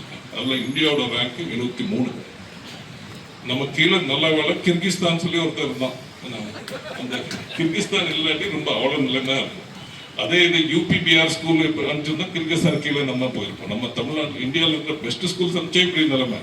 ஸோ எதுக்கு சொல்ல வரேன்னா, நான் பாயிண்ட் என்ன சொல்ல வரேன்னா, நீங்க சென்ட்ரலைஸ் பண்ணி தரத்தை உயர்த்துங்களா நான் அதை ஏற்றுக்கிறேன். அது கூட யாரெல்லாம் சென்ட்ரலைஸ் பண்ணி இப்போ அமெரிக்காவில் பார்த்தீங்கன்னா அந்த 200 டாப் 200ல ஒரு 55 யூனிவர்சிட்டி இருக்கு. ஆஸ்திரேலியாவில் 10 என்னமோ இருக்கு. ஜெர்மனியில் 20 இருக்கு. யாரெல்லாம் ஸ்டேட்ஸ் கிட்ட விட்டு நீங்களே நடத்திக்கோங்கன்னு சொல்றாங்களோ அவங்க தரம் நல்லா இருக்கு. நீங்க கூட சென்ட்ரலைஸ் பண்ணி உங்க தரம் நல்லா இல்லை. இதுல என்ன தெரியுது, நீங்க ஒன்று சென்ட்ரலைஸ்னால உங்களுக்கு ஒன்றும் பிரயோஜனம் இல்லைன்னு தெரியுது. ஃபர்ஸ்ட் பாயிண்ட்டுங்க, central government should not be running schools. That is not the central government's job. Central government should not be running colleges. That is not the central government's job. In no other federal country, central government runs schools and colleges. Central government should not also be running universities. அது அவங்க வேலை இல்லை. ஜெர்மனியில் ஆகட்டும், யூஎஸ்ஏல ஆகட்டும், கனடாவில் ஆகட்டும், ஆஸ்திரேலியாவில் ஆகட்டும், central government doesn't run schools, central government doesn't run colleges, central government doesn't run universities. As I said, central government only runs அந்த இது நாசா மாதிரி அட்வான்ஸ்ட் சயின்டிஃபிக் இன்ஸ்டிடியூட்ஸ், இல்லாட்டி எய்ம்ஸ் மாதிரி ஒரு அட்வான்ஸ்ட் மெடிக்கல் ரிசர்ச் இன்ஸ்டியூட் அந்த மாதிரி நடத்தினா பரவாயில்ல. ஐஐடிஸ் நடத்துங்க, ஐஎம்ஸ் நடத்துங்க, அட்வான்ஸ் சயின்டிஃபிக் சிஎஸ்ஐஆர் நடத்துங்க, அது நடத்துங்க. இப்போ நீங்க ஸ்கூலு காலேஜ் இந்த மாதிரி நடத்துறதுனால என்ன ஆகுதுன்னா, ரிசர்ச்சுக்கு நீங்க போதிய அளவுக்கு நீங்க செலவு பண்றீங்க. இந்தியாவில் என்ன ஆகுறோம், நீங்க ஸ்கூலுக்கு செலவு பண்றப்போ அந்த பணம் நீங்க ஸ்கூல் எல்லாம் நடத்துறது விட்டீங்கன்னா அந்த பணத்தை you can divert into research. Researching we are spending only about 0.65% of our GDP. Whereas America 3.8% பண்றான், China 3.1% பண்றான், Germany 3%, Australia, Canada 1.8%. So நம்ம எங்க தேவையோ அங்கே நம்ம செலவு பண்ணாம எங்க தேவையில்லையோ அங்கே செலவு பண்ணணும். So my point is central government should get out of schools, get out of colleges, get out of universities and they should only இது. And states-க்கு எந்த ஃபாரின் கண்ட்ரி, ஜெர்மனி இதுல எந்த கண்ட்ரிலுமே மத்திய அரசு நடத்துகிற ஒரு என்ட்ரன்ஸ் டெஸ்ட் கிடையாது. அமெரிக்காலையும் ஜெர்மனிலையும் அவங்க நம்மளோட தரத்தில் அதிகமாக இருக்காங்க. நான் ஏற்கனவே சொன்னேன், அவங்க யூனிவர்சிட்டிஸ் இருக்கிற மேலே அந்த ஸ்கூல் ரேங்கிங்லேயும் பார்த்தீங்கன்னா அவங்கெல்லாம் 10, 6, 9 அந்த ரேங்க்ல இருக்காங்க. நான் சொன்ன இந்த கண்ட்ரிஸ் எல்லாம் 6, 10, 15 அப்படி இருக்காங்க. 20 போல இருக்கானுங்க எல்லாருமே. நம்ம 73. அது சொல்ல மறந்துட்டேன். 2009 73, 2012 நம்ம பாய்காட் பண்ணிட்டோம். இது நாங்கள் ஒத்துக்கலாம்னு சொல்லிட்டோம். 2015 பாய்காட்டு, 2018 பாய்காட்டு, 22 பாய்காட்டு, 25 பாய்காட்டு. இது நாங்கள் ஒத்துக்கலாம் இந்த அப்படின்னு சொல்லி நம்ம பாய்காட் பண்ணுறோம். ஸோ வர சைனா எப்படின்னா டாப் 5ல இருக்காங்க. எப்போ பார்த்தாலும் அவங்க சைனீஸ் ஸ்கூல்ஸ் டாப் 5ல இருக்கு. சிங்கப்பூர் ஸ்கூல்ஸ் 1 and 2ல இருக்கு. So my simple point is, அமெரிக்காவில் எப்படி பண்ணுறாங்க, கனடாவில் எப்படி பண்ணுறாங்க, ஆஸ்திரேலியாவில் எப்படி பண்ணுறாங்க, ஜெர்மனி எப்படி பண்ணுறாங்க, இதெல்லாம் முன்னேறிய நாடுகள். இங்கே ஸ்டேட்ஸ் தான் நடத்துகிறாங்க எல்லாமே. இங்கே இந்த நீட் மாதிரி இந்த மாதிரி நேஷனல் என்ட்ரன்ஸ் எக்ஸாம் கிடையாது. எல்லாம் ஸ்டேட் கிட்டே விட்டாங்க, நீங்களே முடிவு பண்ணுங்க, எப்படி அட்மிஷன் பண்ணுறது நீங்களே முடிவு பண்ணுங்க, எல்லாம் நீங்களே பண்ணுங்கன்னு சொல்லிட்டாங்க. சென்ட்ரல் கவர்மெண்ட் இன்ஸ்டிடியூட்ஸ்க்கு தாராளமாக நீங்கள் என்ட்ரன்ஸ் எக்ஸாம் நடத்திக்கணும். எய்ம்ஸ்க்கு அவங்க நடத்திக்கட்டும், ஐஐடிக்கு நடத்திக்கட்டும், அதுக்கு எங்களுக்கு ஆட்சேபம். ஐஎம்ஸ்க்கு இதுக்கெல்லாம் நடத்திக்கட்டும். ஆனால் ஸ்டேட் உருவாக்கின இன்ஜினியரிங் காலேஜஸ் நீட்டுக்கு நீங்க எதிர்ப்பு தெரிவிக்கிறீங்க, ஐஐடி ஜேஇ எதிர்ப்பு தெரிவிக்கிறீங்க. இல்ல, ஐஐடி ஜேஇக்கு அது எதிர்ப்பு தெரிவிக்கல. அது சென்ட்ரல் இன்ஸ்டிடியூட்ஸ் அவங்க நடத்தலாம், தாராளமா நடத்தலாம். நீட்டுக்கு எதிர்ப்பு தெரிவிக்கிறீங்க. ஸ்டேட் ரைட் அப்படின்ற ஆஸ்பெக்ட்ல இருந்து எதிர்க்கிறீங்களா இல்ல வேற ஆங்கிள் இருக்கா? 2-3 ஆங்கிள் இருக்குங்க இதுல. ஒண்ணு அந்த எப்படி சொல்றது தெரியல, இங்கிலீஷ்ல ஒரு இது இருக்குங்க, பிரின்சிபல் ஆஃப் சப்சிடியாரிட்டின்னு ஒன்று இருக்கு. பிரின்சிபல் ஆஃப் சப்சிடியாரிட்டினா மக்களுக்கு நெருங்கிய கவர்மெண்ட் டியர் ஏதோ அதுல தான் வேலை செய்யணும். ஒரு வேலை பஞ்சாயத்தால பண்ண முடிஞ்சா அது பஞ்சாயத்து லெவலில் பண்ணி முடிக்கணும். ஒரு வேலை முனிசிபாலிட்டியில் பண்ண முடிஞ்சா முனிசிபாலிட்டி லெவலில் பண்ணி முடிக்கணும். பஞ்சாயத்தால செய்ய முடிய வேலையை மாவட்ட அளவில் பண்ணக்கூடாது. மாவட்ட அளவில் செய்யக்கூடிய வேலையை மாநில அளவில் பண்ணக்கூடாது. மாநில அளவில் செய்யக்கூடிய வேலையை என்ன மத்திய அரசுல செய்யக்கூடாது. ஆனா இந்தியாவில் எப்படி பண்றோம்னா, மாவட்ட அளவில் செய்ய வேண்டிய வேலை, ஈவன் முனிசிபாலிட்டி அளவில் செய்ய வேண்டிய வேலை நம்ம மத்திய அரசுல பண்றோம். ஒரு உதாரணம் சொல்றேன், சரி இந்த தமாசிக்கு சொல்ற நினைக்காதீங்க. துறைமுகங்கள், போர்ட்ஸ் நீங்க எடுத்தீங்கன்னா சைனால கூட, அமெரிக்கால கூட, யூரோப்ல கூட துறைமுகங்கள் அந்தந்த உள்ளாட்சி அமைப்புகளே நடத்துது. துறைமுகங்கள் run by the concern local bodies, தவறுனா ஸ்டேட் கவர்மெண்ட்ஸ். இப்போ சைனால துறைமுகம் ஷாங்காய் போர்ட்டு பெரிய போர்ட்டுங்க, அமெரிக்காவில் பெரிய போர்ட்ஸ், யூரோப்பில் இருக்கிற பெரிய போர்ட்ஸ் எல்லாம் எய்தர் ஸ்டேட் கவர்மெண்ட்ஸ்ல இருந்து ஆர் லோக்கல் பாடிஸ்ல இருந்து, அந்தந்த முனிசிபாலிட்டி, அந்தந்த corporation. So Chennai port Chennai corporation நடத்திட்டு போகலாம், இல்லாட்டி தமிழ்நாடு கவர்மெண்ட் நடத்திட்டு போகலாம். அது எதுக்கு மத்திய அரசு நடத்தும்? ஏன்னா அந்த சென்னை போர்ட்டில் நடத்துகிற அந்த ஐஏஎஸ் ஆஃபீஸர் தமிழ்நாட்டுக்காரன் தான். தமிழ்நாட்டில் இருந்து ஒரு ஐஏஎஸ் ஆஃபீஸர் தான் அங்கே டெப்டேஷனில் போடுறாங்க. அதுக்கு தமிழ்நாடு கவர்மெண்ட் அவனை போஸ்டிங் போட்டு போகலாங்க. ஸோ இது தேவையில்லை. தட் இஸ் இந்தியாவில் நம்ம பின்தங்கிறதுக்கு ஒரு காரணங்க, நம்ம டிசிஷன் சீக்கிரம் எடுக்க மாட்டேங்கிறோம். நம்ம டிசிஷன் சீக்கிரம் ஏன் எடுக்க மாட்டேங்கிறோம்னா, பிளாக் லெவலில் எடுக்க முடிவு, பஞ்சாயத்து லெவலில் எடுக்க வேண்டிய முடிவு மாவட்ட அளவில் எடுத்துருக்கோம். மாவட்ட அளவில் எடுக்க வேண்டிய முடிவு மாநில அளவில் எடுத்துருக்கோம். மாநில அளவில் எடுக்க வேண்டிய முடிவு இங்கே எடுத்துருக்கோம். இது மத்திய அரசு லெவலில் எடுக்கும். ஆப்வியஸ்லி டிலே ஆகும், ஆப்வியஸ்லி கரப்ஷன் இருக்கும், ஆப்வியஸ்லி என்ன நம்ம ப்ரோக்ரஸ் பாதிக்கும். இன்னொரு உதாரணம் கொடுக்குறாங்க. பிரைம் மினிஸ்டர்ஸ் கிராம் சடக் யோஜனா பிஎம்ஜிஎஸ்ஒய்னு ஒரு ஸ்கீம் இருக்கு. கிராம சாலைகள், அன்கனெக்டட் ஹேபிடேஷன் இருக்கிற சாலைகள். இப்போ அது நீங்க என்ன பண்ணும், மத்திய அரசாங்கம் என்ன பண்ணும்? ஆக்சுவலா இந்தாங்க இத்தனை படம் இருக்கு, தமிழ்நாடு இத்தனை வச்சுக்கோங்க, கேரளா இத்தனை வச்சுக்கோங்க, யூபி இத்தனை வச்சுக்கோங்க, இது வச்சுக்கோங்க, நீங்க பிரிச்சு கொடுங்க அப்படின்னு சொல்லுங்க. ஸ்டேட் என்ன பண்ணும்? மாவட்ட வாரியா பிரிச்சு கொடுக்கணும். கலெக்டர் என்ன பண்ணும்? பிளாக் வாரியா, பஞ்சாயத்து வாரியா பிரிச்சு நீங்க எங்க ரோடு எல்லாம் சரியா இல்லையோ அது பண்ணுங்க. ஆனா நடைமுறையில் எப்படி நடக்குது தெரியுமா உங்களுக்கு? எல்லா ரோடு ப்ரொபோசலும் டெல்லி வரைக்கும் போகணும் அப்ரூவல். தருமபுரியிலிருந்து பாப்பிரெட்டிப்பட்டிக்கு ஒரு ரோடு, அந்த இது டெல்லியில போய் அப்ரூவல் ஆகிட்டு வரணும். எதுக்கு வரணும்? அவனுக்கு என்ன தெரியும்? தருமபுரி பத்தி என்ன தெரியும்? அதே மாதிரி ஸ்மார்ட் சிட்டி மிஷன் இருக்குங்க. சென்னை சிட்டிலையோ இல்லாட்டி கோயம்புத்தூர் சிட்டிலையோ என்ன பணிகள் எடுக்கணுங்கிறது அவங்க இந்த கார்பரேஷன் லெவலில் முடிவு எடுக்க முடியாது. அவங்க ப்ரொபோசல் வச்சு கவர்மெண்ட் ஆஃப் இந்தியா போய் அவன் அதை கிளியரன்ஸ் கொடுத்ததுக்கு அப்புறம் அந்த பணிகள் நீங்க பண்ண முடியும். இதனால எவ்வளவு delay. So the principle of சப்சிடியாரிட்டிங்கிறது ஒரு முக்கியமான பிரின்சிபலுங்க. Decision should be made closest to the people. That is the principle. Decision should be made closest to அந்த பிரின்சிபல் நம்ம ஃபாலோ பண்ணலாம். அந்த பிரின்சிபல் படி school should not be run by government of India. அந்த பிரின்சிபல் படி colleges should not be run by government of India. அந்த principle படி universities also should not be run by government of India. அந்த principle is followed in இதில் Australia, Canada, Germany and USA, இந்த மாதிரி எல்லா progressive கண்ட்ரீஸ்ல அதான் follow பண்றாங்க. அவங்க யூனிவர்சிட்டிஸ் நல்லா தான் இருக்கு. அதனால அவங்க யூனிவர்சிட்டிஸ் கெட்டு போறாங்க. நல்லா தான் இருக்கு அவங்க universities. Nobody is saying that விட்டு இது போச்சுன்னு யாரும் சொல்றாங்க. ஸோ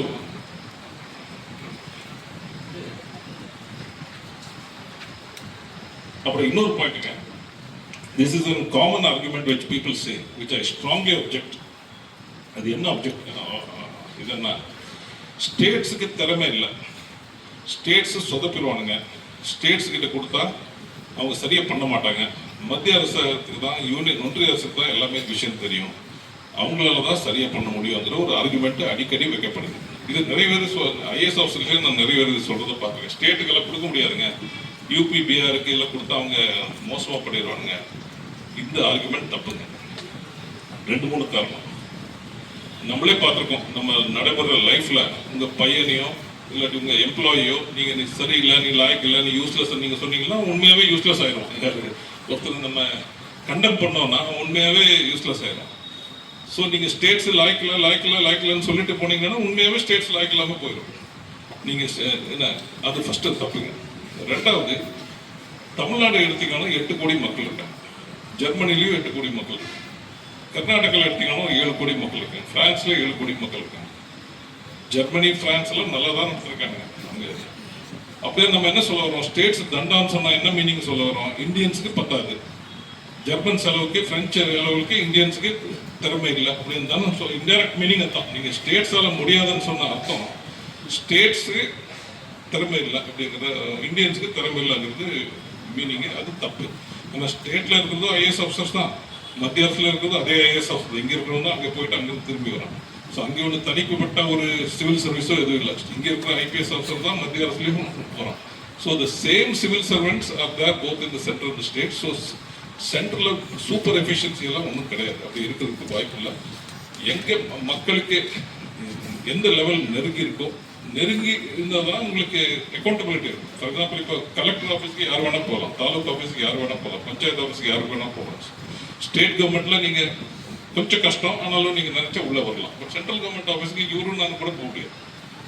பாஸ் வாங்கி ரொம்ப கஷ்டப்பட்டு சிரமப்பட்டு போகணும். ஸோ எல்லாமே நீங்கள் மத்திய அரசில் நீங்கள் அதிகாரங்களையும் இது குவித்தீங்கன்னா மக்கள் எப்படி போய் ரெப்ரசென்ட் பண்ண முடியாது. So accountability becomes less, responsibilities becomes less.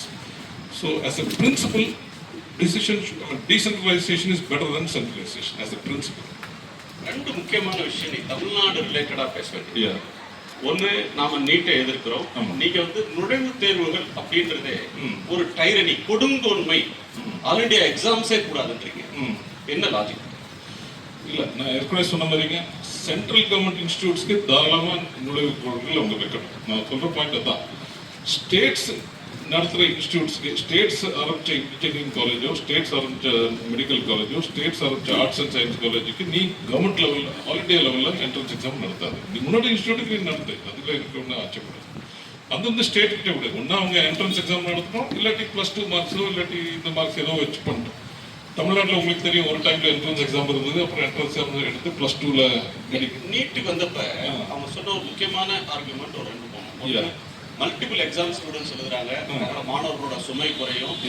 ரெண்டாவது, மெடிக்கல் எஜுகேஷன், மருத்துவ கல்வியினுடைய தரம் உயரணும், ஸ்டாண்டர்டைஸ் பண்ணா தரத்தை உயர்த்தணும். மூணாவது, நிறைய காசு செலவாகுது, தனியார் காலேஜஸ்ல கண்ணாம லட்சக்கணக்கில் ஃபீஸ் வாங்குறாங்க, அது கமர்ஷியலைசேஷனை குறைக்கணும். திருப்பி இந்த பாயிண்ட் பாருங்க, மத்திய அரசாங்க இன்ஸ்டிடியூட்டுக்கு நீங்க என்ன வேணா பண்ணிட்டு போங்க. நீங்க தனித்தனியை பரீட்சை வச்சுக்கோங்க, சென்ட்ரல் யூனிவர்சிட்டிக்கு தனித்தனி பரீட்சை வச்சுக்கோங்க, இல்லாட்டி ஜாயிண்ட் எக்ஸாம் வைங்க, அது எங்களுக்கு ஆட்சேபடுறது. ஆல் இண்டியா சென்ட்ரல் கவர்மெண்ட் இன்ஸ்டிடியூஷன்ஸ்க்கு நீங்க by all means you keep. States எப்படி ஃபில்அப் பண்ணுங்கிறது அந்தந்த ஸ்டேட் கிட்ட விடுங்க. Let the state decide whether they want an entrance exam. State level entrance exam வச்சுக்கலாமா, இல்லாட்டி +2 மார்க்கை வச்சு பண்ணலாமா, இல்லாட்டி 10th 11th 12th மார்க் 2 சேர்த்து பண்ணலாமா, அந்தந்த ஸ்டேட் கிட்ட விட்டுருங்க. இந்த மாடல் தான் உலக அளவில் ஃபாலோ பண்றது. So you follow what is the global best practice. இது ஒரு பாயிண்ட். செகண்ட், நீட்னால தரம் இருந்துச்சுங்கிறதே போய், அந்த ஆர்குமெண்ட்டே போய்.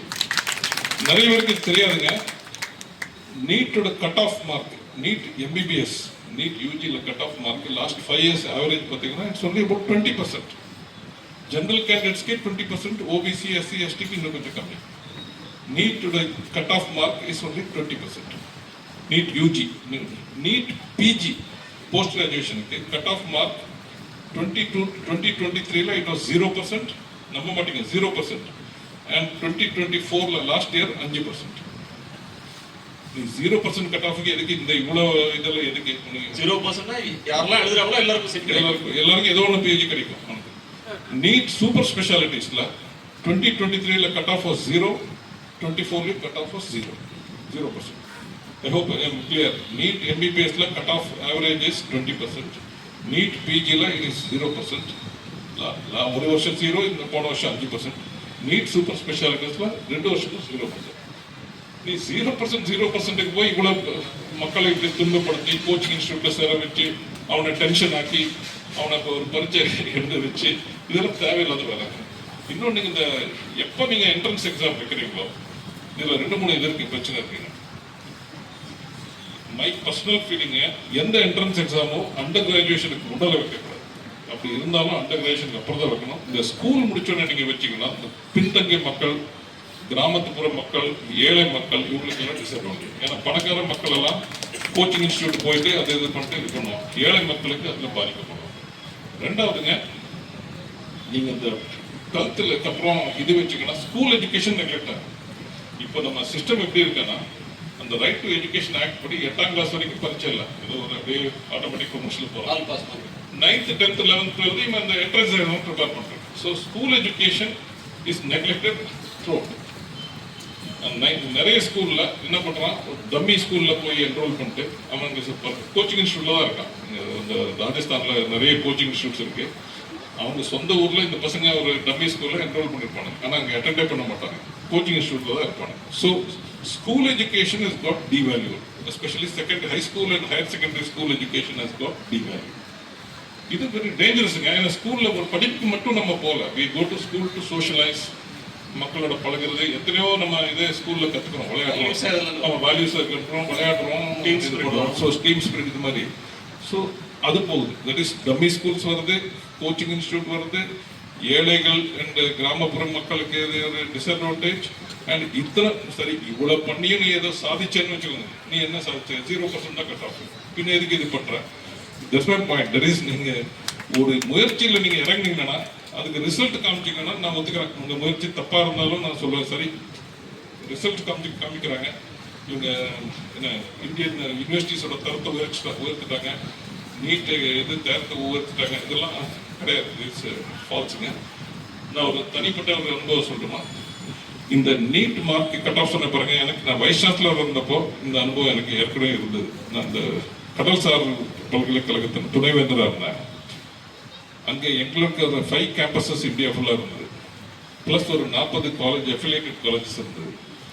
இவங்களுக்கு நாங்கள் ஒரு பரீட்சை நடத்தோம், காமன் என்ட்ரன்ஸ் டெஸ்ட்னு வருஷமும் நடத்தோம். ஸோ நான் 45% கட் ஆஃப் மார்க் வச்சேன். இந்த பிரைவேட் காலேஜஸ் எல்லாம் வந்து மூக்கால எழுதாங்க சார், 45% போட்டால் எங்கள் சீட் ஃபில்லப் ஆகும். சொன்னோம்னா கப்பலில் வேலை செய்யறதுக்காக. ஸோ இந்த பிரைவேட் இன்ஸ்டியூட்ஸ் இருக்கு 40%. அவங்க என்ன சொன்னாங்க சார், 40%, 45% ரொம்ப ஹை சார், எங்கள் பாதி சீட்டு காலியாக இருக்கு அப்படின்னா. சரி 40% குறைச்சேன் சார், இன்னும் சீட்டு காலியாக இருக்கு அப்படின்னு. சரி தொலைஞ்சு போங்க சொல்லி 35% குறைச்சேன் சார், இன்னும் காலியாக இருக்குன்னு. யோ இப்படியே போயிட்டு இருந்தா நீங்கள் உங்கள் சீட்டில் எங்களுக்கு சரண்டர் பண்ணுங்க, நாங்கள் ஃபில்அப் பண்ணி தரோம். இல்லாட்டி ஒரு ட்ரெயின்லையோ இல்லை ஹோட்டல்லையோ ஃப்ளைட்டில் டிஸ்கவுண்ட் சேல்ஸுங்கிற மாதிரி நீ ஒரு சீட்டில் டிஸ்கவுண்ட் சேலில் போட்டு நீ அலாட் பண்ணு, ஆனால் இதுக்கு மேலே குறைக்க முடியாதுன்னு சொன்னேன்.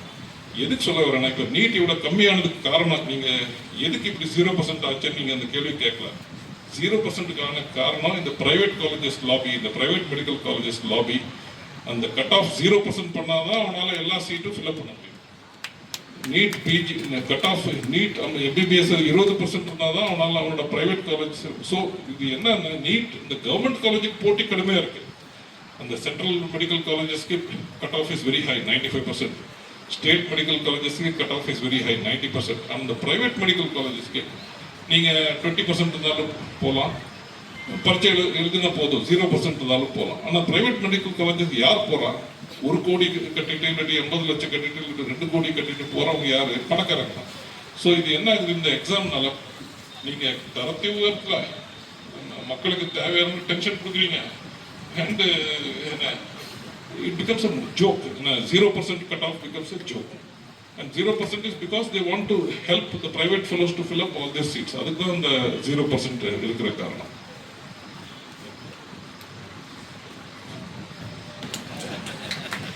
அடுத்து ரொம்ப தமிழ்நாடு சார்ந்த 2 பிரச்சனைகள். ஒன்று, தமிழ்நாட்டில் இருக்கிற பல்கலைக்கழகங்களுக்கு 12 பல்கலைக்கழகங்களுக்கு நீ துணைவேந்தர் இல்லை. துணைவேந்தரா கவர்னர் இருக்கணுமா, வேந்தராக கவர்னர் இருக்கணுமா, சான்சலரா கவர்னர் இருக்கணுமா, அல்லது மற்றவங்க இருக்கணுமா அப்படின்ற சர்ச்சை சுப்ரீம் கோர்ட்ல போய் நிற்குது. இதுல உங்க வியூ? இதுல இந்த கவர்னர் இஷ்யூ ஃபர்ஸ்ட் சொல்றேன், அது கொஞ்சம் ஈஸியாக ரிப்ளை. இந்த ரெண்டாவது கொஞ்சம் சட்டம் லீகல் இஷ்யூ, அதுக்கு ரெண்டாவது சொல்றேன். முதல் 3 யூனிவர்சிட்டிஸ் உங்களுக்கு ஞாபகம் இருக்கும் இந்தியாவில், மெட்ராஸ், கல்கட்டா அண்ட் பாம்பேல 1857 ஆரம்பிக்கிறாங்க. மெட்ராஸ் பிரசிடென்சியில் 1, பாம்பே பிரசிடென்சியில் 1, கல்கட்டா பிரசிடென்சியில் 1, 1857. அப்போ அந்தந்த பிரசிடென்சியோட கவர்னரை சான்சலர்னு நியமிக்கிறாங்க. பிரிட்டிஷ் பண்றது இது. சான்சலர்னா அவர் தான் தலைவர். அப்போ இருக்கிற கவர்னர், பிரிட்டிஷ் கவர்னர் எப்படி, இப்போ இருக்கிற சிஎம் பிளஸ் கவுன்சில் ஆஃப் மினிஸ்டர்ஸ்க்கு மொத்த பவர் அந்த ஆளுகிட்ட இருந்தது. So governor university was directly under the control of the British governor. Independence வந்ததுக்கப்புறம் இவனுங்க அதை மாற்றிருக்கோம். என்ன மாற்றிருக்கணும், நம்ம ஆளுங்க அந்த ரெகுலர் இந்த கவர்னரையும் அந்த கவர்னரையும் ஒப்பிட்டு பார்க்க முடியாது. University should have come under the chief minister, university should come under the education minister. புரியுது? ஏன்னா அப்போ எப்படி கவர்னர் எக்ஸிக்யூட்டிவ் கவர்னராக இருந்தாலும். ஆனால் ஃபர்ஸ்ட் 20 இயர்ஸ் காங்கிரஸே 2 ஸ்டேட்லையும் சென்ட்ரலையும் இருந்தனால அது இவங்க அந்த இது ப்ரெஷர் ஃபீல் பண்ணல. ஏன்னா கவர்னர் டம்மியாக இருந்தாப்புல, சீஃப் மினிஸ்டர்ஸ் ஸ்ட்ராங்காக இருந்தாங்க. ஸோ அந்த தகராறு வரல. அந்த கவர்னர் சான்சலர் சிஸ்டம் அப்படியே ஓடிட்டு இருந்தது.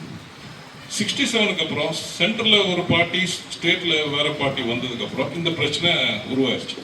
எங்கெல்லாம் சென்ட்ரலில் ஒரு கட்சி, ஸ்டேட்டில் வேற கட்சி இருக்கோ, அங்கே இந்த கவர்னர்ஸ் எல்லாம் சென்ட்ரோட ஏஜென்ட் மாதிரி ஆக்ட் பண்ணிட்டு ஸ்டேட்டுக்கே முட்டுக்கடை கொடுக்க ஆரம்பிச்சாங்க. இது இங்கே தமிழ்நாட்டில் மட்டும் இல்லை, த்ரூ அவுட் இந்தியா இந்த இஷ்யூஸ் இருக்கு. அண்ட் இது இப்போ மட்டும் இல்லை, 67லேருந்து இந்த இஷ்யூ இருக்கு. என்ன it's been happening. So the point is, கவர்னருக்கு he has got power without responsibility. கவர்னருக்கு எந்த ரெஸ்பான்சிபிலிட்டி கிடையாது. இப்போ நாளைக்கு ஒரு காலேஜோ யூனிவர்சிட்டியோ சரியா நடக்கலைன்னா அதுக்கு பதில் சொல்ல வேண்டியது யாரு? அந்த education minister, state education minister, இல்லாட்டி ஸ்டேட் சீஃப் மினிஸ்டர். இப்போ அண்ணா யூனிவர்சிட்டியில் இது ஒரு சம்பவம் நடந்தது, அதுக்கு பதில் சொல்றது யாரு? எல்லாரும் ஸ்டேட் எஜுகேஷன் மினிஸ்டர் தான் குறைக்கிறது. ஏன்னா நீங்க கவர்னரை கேட்க வேண்டியது அவர் தானே தலைவருக்கு அண்ணா யூனிவர்சிட்டி இருக்கு. So governor is exercising power without responsibility, which is not a good thing. எங்கே பவர் இருக்கோ இங்கே ரெஸ்பான்சிபிலிட்டி இருக்கணும், எங்கே ரெஸ்பான்சிபிலிட்டி இருக்கோ அந்த பவர் இருக்கணும். அப்போதான் அது ஒழுங்கா போகும். சில ஸ்டேட்ஸ் மாத்திட்டாங்க, இந்த சிஸ்டமை மாத்திக்கிட்டு. இந்த ஃபார் எக்ஸாம்பிள் குஜராத்தில் அப்போ ஒரு 20 வருஷத்துக்கு முன்னாலே 25 வருஷத்துக்கு முன்னாலே மாத்திக்கிட்டாங்க, கவர்னர் நீக்கிட்டாங்க அந்த இதில். தெலுங்கானால கவர்னருக்கு பதிலாக மாநில அரசு நியமித்த ஒரு நபர், ஒரு புகழ்பெற்ற நபர் அப்படின்னு சொல்லி மாத்திக்கிட்டாங்க. ஆனா இந்த பில்லு மாத்திர பில்லு, இந்த ஸ்டேட் யூனிவர்சிட்டி ஆக்ட், இது இந்த கவர்னர் கிட்ட தான் போகணும். தட் இஸ், நான் தான் கவர்னர் வச்சுக்கோங்க, இவர் முதலமைச்சர். என்ன இந்த யூனிவர்சிட்டி இருந்து தூக்கி அந்த பில்லு எனக்கு அடிச்சா நான் என்ன பண்ணுவேன்? அந்த பில்லை நான் டிலே பண்ணுவேன், இல்லை சுற்றி விடுவேன், இல்லாட்டி கவர்மெண்ட் ஆஃப் இந்தியா நம்ம பிரசிடென்ட்டுக்கு தள்ளி விடுவேன். இதுதான் பதில். So Tamil Nadu, so I think since education minister நல்லவரோ கெட்டவரோ, state government நல்லவங்களோ கெட்டவங்களோ, that's not the point. They are the elected government and the universities should report only to them. புரியுது? Universities cannot report to the unelected governor who has no expertise. அந்த அளவுக்கு எக்ஸ்பர்டீஸும் கிடையாது, இந்த என்ன is no authority, எதுவுமே authority இருக்கு but எந்த பொறுப்பு கிடையாது. அண்ட் அவரு நியூட்ரல் பர்சன் சொல்ல முடியாது, ஏன்னா most of the governors are political appointees. So அவங்களும் ஒரு பாலிடிக்ஸ் பண்றாங்க, வேற விதமான பாலிடிக்ஸ் பண்றாங்க. So I think governor should கோங்க. But I am also not for chief minister became the. I feel it should be an eminent public person nominated by the, appointed by the state government. That is ஒரு எஜுகேஷனிஸ்டா இருக்கணுமா அல்லது யாரோட ஒரு army ஜெனரலா இருந்தாலும் போடலாம், famous retired army general, ஒரு administrator போடலாம், இல்லாட்டி ஒரு பிசினஸ் மேன், ஒரு யாரு ஒரு பேச்சு சொல்ற ஒரு பிசினஸ் மேனை போடலாம். இப்போ ஐஐடிஸ் ஐஎம்ஸ்க்கு அப்படிதான் இருப்பாங்க யூஸ்வலா. நீங்க பாத்தீங்கன்னா அந்த ஒரு ரத்தன் டாட்டா கொஞ்சம் சேர்மன் மாதிரி சொல்றேன், அந்த மாதிரி something like that you can put an eminent businessman or an eminent administrator or eminent academician, யாரோ. But I feel that chief minister போடக்கூடாது. அந்தந்த இந்த உலகத்தில் அப்படிதான் இருக்கு. வேர்ல்டு ஓவர் பார்த்தீங்கன்னா ஆக்ஸ்போர்ட் யூனிவர்சிட்டி, கேம்பிரிட்ஜ் யூனிவர்சிட்டி, ஆஸ்திரேலியாவில் இருக்கிறது இந்த மாதிரி தான். ஒரு eminent person is made as the chancellor of the university. அந்த ஒரு புகழ்பெற்ற ஒரு நபர், ஒரு business successful business man, successful politician, அந்த மாதிரி ஒருத்தர் தான் போடுறோம். அந்த ரெண்டாவது கொஸ்டின் யூஜிசி ரெகுலேஷன் அப்படின்ற ஒன்று எல்லாத்துக்கும் கொண்டு வராங்க. இது கொஞ்சம் டெக்னிக்கல் பாயிண்ட்டுங்க, அதை எப்படி எக்ஸ்பிளைன் பண்ணுறதுன்னு தெரியல. யூஜிசி இதுக்கு கொஞ்சம் எப்படி சொல்றது, Tamil Nadu universities are govern by Tamil Nadu university laws. That is நம்ம யூனிவர்சிட்டி சட்டங்கள், தமிழ்நாடு சட்டமன்றத்தில் ஏற்ற சட்டங்கள், இயற்கை சட்டங்கள். அதுக்கு கவர்னர் ஒப்புதல் கொடுத்திருக்காரு, இல்லாட்டி பிரசிடென்ட் ஒப்புதல் கொடுத்திருக்காரு. யூஜிசி ரெகுலேஷன்ங்கிறது அது மாநில மத்திய அரசு சட்டம் கிடையாது. மத்திய அரசு யூஜிசி ஆக்ட்னு ஒன்று இருக்கு, அது கீழே யூஜிசி உருவாக்கிய what is called rules and regulation. இதுக்கு ஒரு துணை சட்டம்னு ஒரு பேர் இருக்கு, தட் இஸ் டெலிகேட்டட் லெஜிஸ்லேஷன் ஒரு சபார்டினேட் லெஜிஸ்லேஷன் பேர் இருக்கு. UGC regulations are framed by 12 bureaucrats. UGC chairman, vice chairman, ஒரு 10 மெம்பர் இருக்காங்க. இந்த 10 ஆசாமிகளும் எலெக்டட் கிடையாது, இவனுங்க பியூரோக்ராட்ஸ். இவனுக்கு 10 பேர் போட்டு சில உத்தரவு போடுறாங்க, யூஜிசி ரெகுலேஷன்ஸ் பேர். அவனுங்க என்ன சொல்றாங்க, எங்க உத்தரவு உங்க ஸ்டேட்டோட யூனிவர்சிட்டி லாவோட அதிக செல்வாக்கு படிச்சது அப்படிங்கிறாங்க. That is our UGC regulations can override your university லாஸ்ங்கிறாங்க. தப்புங்க அது, that is legally is wrong. But பிரச்சனை என்னன்னு சொன்னா, ஒரு 4 சுப்ரீம் கோர்ட் ஜட்மெண்ட் அப்படி அவங்க தரப்புல ஒரு ஜட்மெண்ட் வந்துருச்சு. ஆமா, UGC regulations can override state university laws 4 judgement அப்படி வந்துருச்சு.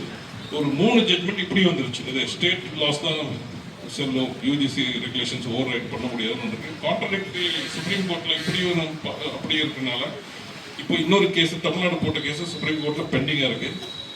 என்னோட கருத்து என்னன்னா, இது இந்த 4 ஜட்மெண்ட்டும் இந்த 3 ஜட்மெண்ட்டும் நான் சொன்ன பிறகு அது 2 judge பெஞ்சஸ் கொடுத்த ஜட்மெண்ட்.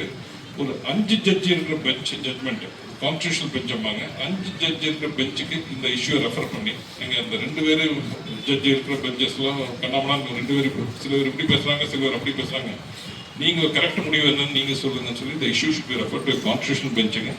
அப்போதான் அது சரியா வரும்.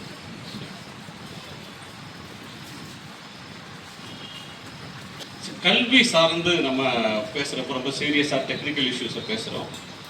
அதில் சில காலங்காலமாக சொல்கிறது வந்து கல்வியில் சீர்திருத்தம் வேணும் அப்படின்ற ஒன்று. இன்னொன்று இந்திய தன்மையோட சிந்திக்கணும். நம்ம வந்து மேற்கத்திய இதை வந்து கலாச்சாரத்தில் வந்து விடுபடணும், ஒரு பாரதிய பண்பாடு அப்படி ஒரு கருத்து இப்போ சில காலமாக பேசப்பட்டு வரும். இன்னொன்று நியூ எஜுகேஷன் பாலிசி வந்து ரொம்ப ரெவல்யூஷனைஸ் பண்ண போகுது அப்படின்றாங்க. அதில் வந்து இங்கிலீஷ் ஒரு லைனில் இருக்குது, இங்கிலீஷை பற்றின இது, சான்ஸ்கிரிட்டை பற்றி அதை எப்படி ப்ரொமோட் பண்ணுன்றது ஒரு பேராகும். இந்த ரிஃபார்ம்ஸ் சார்ந்த கல்வியில் மேற்கொள்ள வேண்டிய சீர்திருத்தங்கள் அப்படின்னு நீங்கள் கருது? இல்லை, நியூ எஜுகேஷன் பாலிசி 2020 இப்போ வந்திருக்குங்க. பெருசாக ஒன்றும் அதில் ரிஃபார்ம் இருக்கிற மாதிரி எனக்கு தெரியல. சிலது இருக்கு, பட் இந்த 3 லாங்குவேஜை பொறுத்த வரைக்கும் அவங்க என்ன ஒரு சென்டென்ஸும் சொல்லி விடுறாங்க, நிறைய லாங்குவேஜ் படிக்கிறது நல்லது அப்படின்னு சொல்லி ஒரு சென்டென்ஸில் சொல்லி விடுறாங்க. அதுக்கு சப்போர்ட்டிங் ஆராய்ச்சி ரிசர்ச் எதுவுமே அவங்க சொல்றதில்ல. உண்மையான ரிசர்ச் என்ன சொல்லுதுன்னா, காக்னிட்டிவ் சயின்ஸ் என்ன சொல்லுதுன்னா, அந்த Cambridge universities handbook of third language acquisition ஒரு புக் இருக்குங்க, கேம்பிரிட்ஜ் யூனிவர்சிட்டியால் தயாரிப்பு பண்ணது. பல ரிசர்ச் பேப்பர்ஸ் இருக்கு, 3வது லாங்குவேஜ் படிப்புல நல்லதா கெட்டதாகிறது, அதில் ஒரு பல பேப்பர்ஸ் இருக்கு. அந்த புக்கை நான் படித்தேன். அதில் என்ன சொல்றாங்க அந்த புக்கில், ஒரு லாங்குவேஜோட 2 லாங்குவேஜ் படிக்கிறது கண்டிப்பாக நல்லது. ஏன்னா ஒரே மொழி தெரியுது போல 2 மொழி உங்களுக்கு தெரிஞ்சால் அது கண்டிப்பாக நல்லது. பல இதில் அட்வான்டேஜஸ் இருக்கு. ஆனால் 3, 4, 5 நீங்கள் அதிக படிக்க அது பெனிஃபிட்ஸ் கூடிட்டே போகுது தப்பில்லை, அது சரியில்லை. That's not true. அதுக்கப்புறம் இட் டிபெண்ட்ஸ், என்ன பெனிஃபிட் இருக்குமா இல்லையாங்கிறது டிபெண்ட் ஆகுது. அவங்க என்ன சொல்றாங்கன்னா, நீங்கள் தேர்ட் லாங்குவேஜ் எப்போ பெனிஃபிஷியலாக இருக்கும்னா, நீங்கள் first language and second language ரெண்டுமே நீங்கள் ஒழுங்காக படிச்சிருந்தீங்கன்னா தேர்ட் லாங்குவேஜ் பெனிஃபிஷியல்.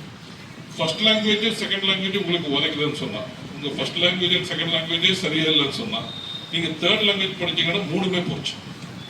இந்தியாவில் என்ன நிலைமைன்னா, பல சர்வேஸ் நடத்துகிறாங்க. ஃபார் எக்ஸாம்பிள் அசர்ன்னு சொல்லி ஒரு என்ஜிஓ, பிரதமன் ஒரு என்ஜிஓ இருக்கு. அவங்க அப்பப்போ ரூரல் ஸ்கூல்ஸில், ரூரல் ஏரியாஸில் பண்ணுறாங்க. அவங்க என்ன ஃபைண்டிங்கன்னா, இந்தியாவில் ரூரல் ஏரியாஸில் படிக்கிற பசங்க 8ஆம் கிளாஸ் பசங்களுக்கு 2ஆம் கிளாஸ் புக்கோட ஃபர்ஸ்ட் லாங்குவேஜ் புக்கே சரியா 30% மக்களுக்கு 2ஆம் கிளாஸ் புக்கே படிக்கிறது.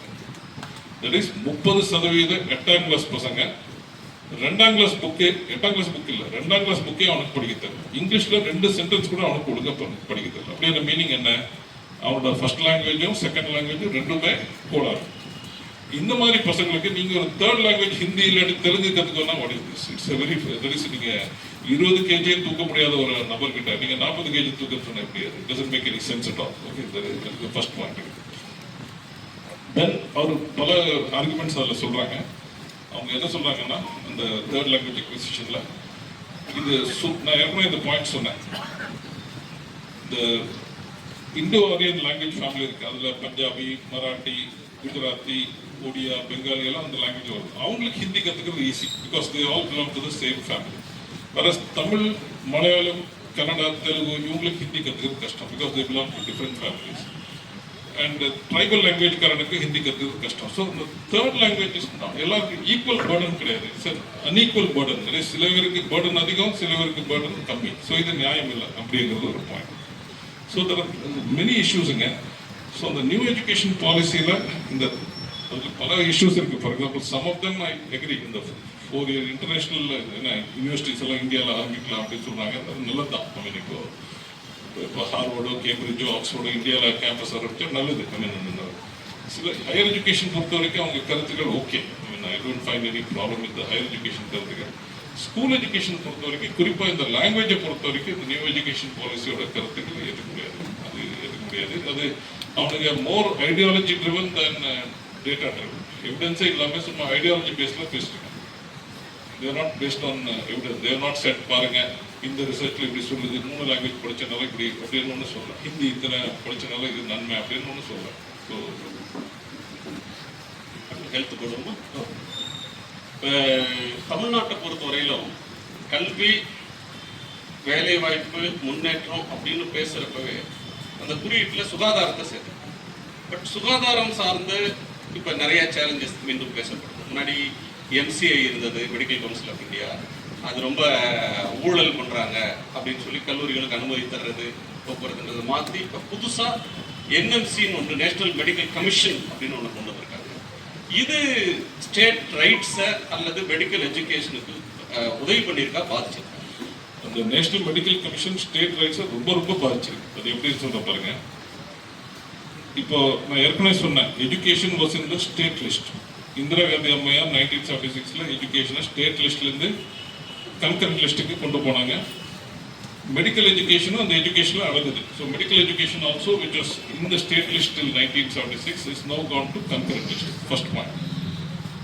Public health, that is hospitals, dispensary எல்லாம் ஸ்டேட் லிஸ்ட்டில் தான் இன்னும் இருக்கு. ஸ்டேட் கவர்மெண்ட்ஸ் தான் மெடிக்கல் காலேஜஸ் ஆரம்பிச்சிருக்கு. ஸ்டேட் கவர்மெண்ட்ல தான் PHCs நடத்துறாங்க. ஸ்டேட் கவர்மெண்ட் தான் ஆஸ்பத்திரி நடத்துறாங்க. ஸ்டேட் பிரைவேட் கொடுங்க. ஸ்டேட் கவர்மெண்ட் தான் மேக்ஸிமம். சென்ட்ரல் கவர்மெண்ட் நடத்துகிற எய்ம்ஸ் எல்லாம் எண்ணிக்கை வரல விட்டே இருக்கலாம், ஒரு 20 என்ன மாதிரி. ஸ்டேட் கவர்மெண்ட்ஸ் ஆயிரக்கணக்கான ஹாஸ்பிட்டல் நடத்துறாங்க, ஆயிரக்கணக்கான PHC நடத்துறாங்க. ஸோ மெடிக்கல் இது எப்படி இருக்கணும்னு ஸ்டேட்ஸ்க்கு தான் தெரியும். பாலிசிஸ் அவங்க தான் ஸ்டேட்ஸ்க்கு தான் தெரியும். ஆனால் இந்த நேஷனல் மெடிக்கல் கமிஷன் எப்படி இருக்கு? முந்தைய அந்த மெடிக்கல் கவுன்சில் ஆஃப் இந்தியாவில் எல்லா ஸ்டேட்ஸ்க்கும் யூனிவர்சிட்டிஸ்க்கும் ரெப்ரஸன்டேஷன் இருக்கு. People used to get elected. Medical council of இந்தியாவுக்கு எலெக்டட் ஆகிட்டு. இப்போ எப்படி பண்ணாங்கன்னா, மெடிக்கல் கவுன்சில் ஆஃப் இந்தியா எடுத்து சென்ட்ரல் கவர்மெண்ட் ஒரு சேர்மனை நாமினேட் பண்ணோம். சென்ட்ரல் கவர்மெண்ட் ஒரு 10 எக்ஸ் அஃபிஷியோ மெம்பர்ஸை அவங்க சொல்லுவாங்க. ஸ்டேட்லேருந்து 19 ஸ்டேட் உறுப்பினர் பார்ட் டைம் மெம்பர்ஸ் 19 பேரும் சென்ட்ரல் கவர்மெண்ட் தான் டிசைட் பண்ணுவாங்க. ஸ்டேட் நம்ம நாமினேட் பண்ண முடியாது. இந்த நம்ம தமிழ்நாட்டுக்குன்னு ஒரு ரெப்ரசன்டேஷன் அவங்களே நாமினேட் பண்ணாங்க. சில ஒரு சிஸ்டம் இருக்கு. ஒரு 19 பேர் பார்ட் டைம், இன்னொரு 3 வேறு. ஸோ இப்போ எப்படின்னா, ஸ்டேட்டுக்கு ரெப்ரசன்டேஷனே நேஷனல் மெடிக்கல் கவுன்சில் இல்லை, பார்ட் டைம் இருக்கு. ஜோக் என்னன்னு சொன்னா, 22 பார்ட் டைம் மெம்பர்ஸ்ல 22 வேக்கண்ட். ஸ்டேட் ரெப்ரசன்டேட்டிவ் ஒருத்தர் கூட இப்போ நேஷனல் மெடிக்கல் கவுன்சில் இல்லை. அந்த 10 எக்ஸ் அஃபிஷியல் மெம்பர்ஸ்ல 4 பேர் வேக்கண்ட். 22 ஸ்டேட் அந்த part time representatives 22 vacant. So effectively chairman and ஒரு 6 எக்ஸ் அஃபிஷியல் மெம்பர்ஸ் தான் அந்த வண்டி ஓட்டிட்டு இருக்காங்க, NMC.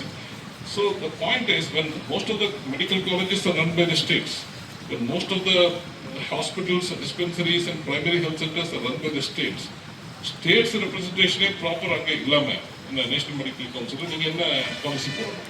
ஸோ என்னோட கருத்துங்க, அந்த நேஷனல் மெடிக்கல் கவுன்சில் ஆக்ட், அது கமிஷன் ஆக்ட், அது கம்ப்ளீட்டாக ஓவரால் பண்ணும். மத்திய அரசுலேருந்து சேர்மன் அவங்க போடட்டும், பரவாயில்ல. ஒரு 6 பேர் அவங்க போடட்டும். ஒவ்வொரு ஸ்டேட்டுக்கும் ஒரு நாமினி அங்கே இருக்கணும். 28 ஸ்டேட் இருந்தால் 28 states should nominate 1% to the national medical commission to protect the state interest. இல்லை, because it's essentially state subject. இது ஹாஸ்பிட்டல்ஸ், டிஸ்பென்சரிஸ் எல்லாம் ஸ்டேட் சப்ஜெக்ட். ஸ்டேட் சப்ஜெக்ட்ல போய் நீங்க ஒரு ஆளு அங்கே எல்லாமே பார்ட் டைம் சொல்லிட்டு அதில் கூட எல்லா போஸ்ட்டும் வேகண்ட வச்சுக்கிறீங்கன்னா மக்களுக்கு அதனால என்ன பாதிப்பு? இப்போ நிறைய ஆயுஷ்மான் பாரத் அதெல்லாம் நிறைய கொண்டு வராங்க. இல்லைங்க, அது நீங்க தமிழ்நாட்டில் இருக்க வியாதி வேறங்க, அஸ்ஸாமில் இருக்க வியாதி வேற, குஜராத்தில் இருக்க வியாதி வேற, அங்கே வேற. அண்ட் இந்த ஹெல்த் மெசேஜிங் கூட அந்தந்த லாங்குவேஜ்ல இருக்கும். நீங்க ஏதோ நான் சொன்ன பாருங்க, ஜனனி சுரக்ஷா யோஜனா நீங்க போட்டீங்கன்னா தமிழ்நாட்டுக்காரனுக்கு சுத்தமாக புரியாது, கேரளாவில் புரியாது, கர்நாடகாவில் புரியாது, நார்த் ஈஸ்ட்ல புரியாது. So health messaging term called disease burden. ஒவ்வொரு ஸ்டேட்டுக்கு ஒரு விதமான வியாதிகள் இருக்கும். ஸோ அந்த ஸ்டேட்டுக்கு தான் தெரியும். இப்போ தமிழ்நாட்டில் எந்த காலாசரன் ஒரு வியாதி இருக்குங்க, தமிழ்நாட்டில் அந்த வியாதியே இல்லை, அது ஒடிசாவில் இருக்கு. நீங்க தமிழ்நாடு மெடிக்கல் புக் சிலபஸ்ல காலாசர் பத்தி சொல்லி கொடுத்தா என்ன யூஸ்?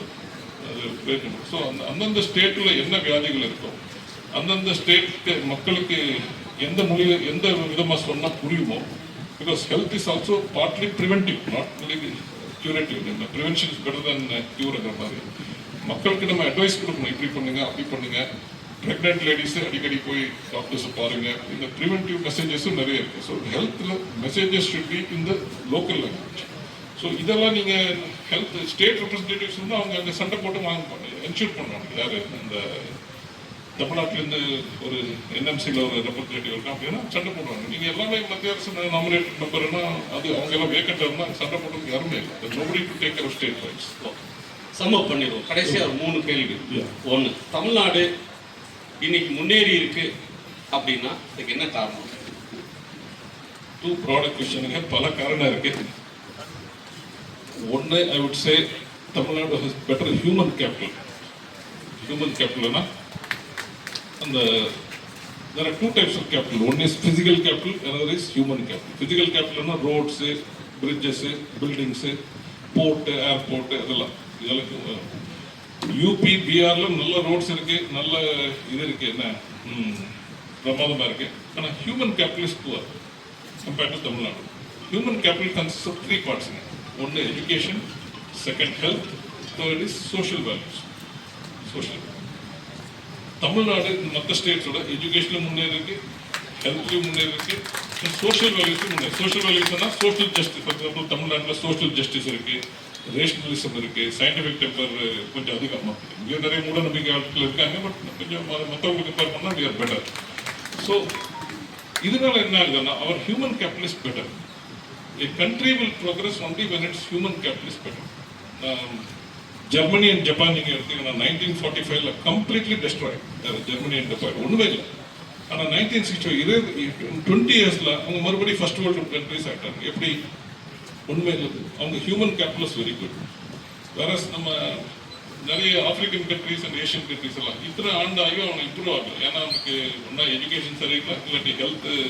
ஆப்பிரிக்கன் கண்ட்ரிஸ் இருக்கிறோம். பீகார், உத்தரப்பிரதேஷ் எக்கச்சக்கமான ஸ்கீம்ஸ் கொடுக்குறாங்க, ஏன் முன்னேறல? பிஆர் சொல்றப்ப ஞாபகம், சாரி அந்த பாயிண்ட் எனக்கு மறந்து போச்சு. நிறைய பேருக்கு இது தெரியாது.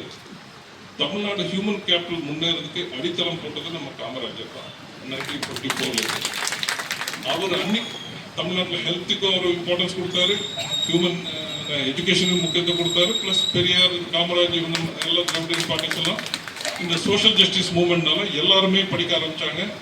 ஸோ எல்லாருமே முன்னேறினாங்க. தமிழ்நாட்டில் எல்லா கம்யூனிட்டிஸுமே முன்னேறி, ஒரு குறிப்பிட்ட கம்யூனிட்டிஸ் தான் முன்னேறிக்குன்னு சொல்ல முடியாது, எல்லா கம்யூனிட்டிஸும் முன்னேறும். இது ஒரு முக்கியமான இன்ட்ரெஸ்டிங் ஸ்டாட்டிஸ்டிக்குங்க. 1961ல் Bihar was the poorest state in the country. ஆச்சரியப்பட அது நீங்கள் கண்டுபிடிக்கிறமா நீங்கள் சொல்லலாம், யாரு புவரஸ்ட் ஸ்டேட் இந்த கண்ட்ரியில் பீகார் 1961ல்.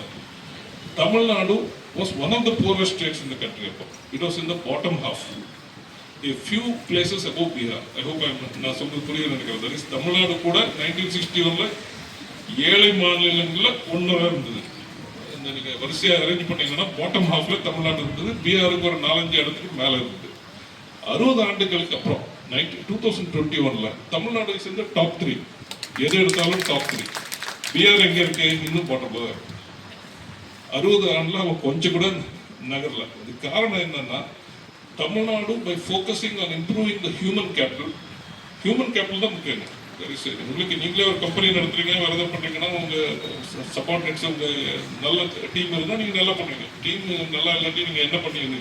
ஸோ இவர் சொல்கிற மாதிரி யூபியில், பீகாரில், மத்திய பிரதேஷில் இங்கே நீங்கள் என்ன பிரமாதமான ரோடு கட்டாலும் சரி, என்ன ஹைவே போட்டாலும் சரி, எவ்வளோ பணம் கொடுத்தாலும் சரி, என்ன இண்டஸ்ட்ரி போட்டாலும் சரி, இண்டஸ்ட்ரி யாரும் போக மாட்டான் அந்த இடம் போட்டாலும் சரி, unless you improve the human capital, unless you improve, சொன்னார் அப்போ இன்ஃபென்ட் தமிழ்நாட்டில் இன்ஃபென்ட் மார்டாலிட்டி ரேட் IMR ரொம்ப லோ அப்படின்னாரு. அந்த மாதிரி unless your human capital is improved, the state cannot develop.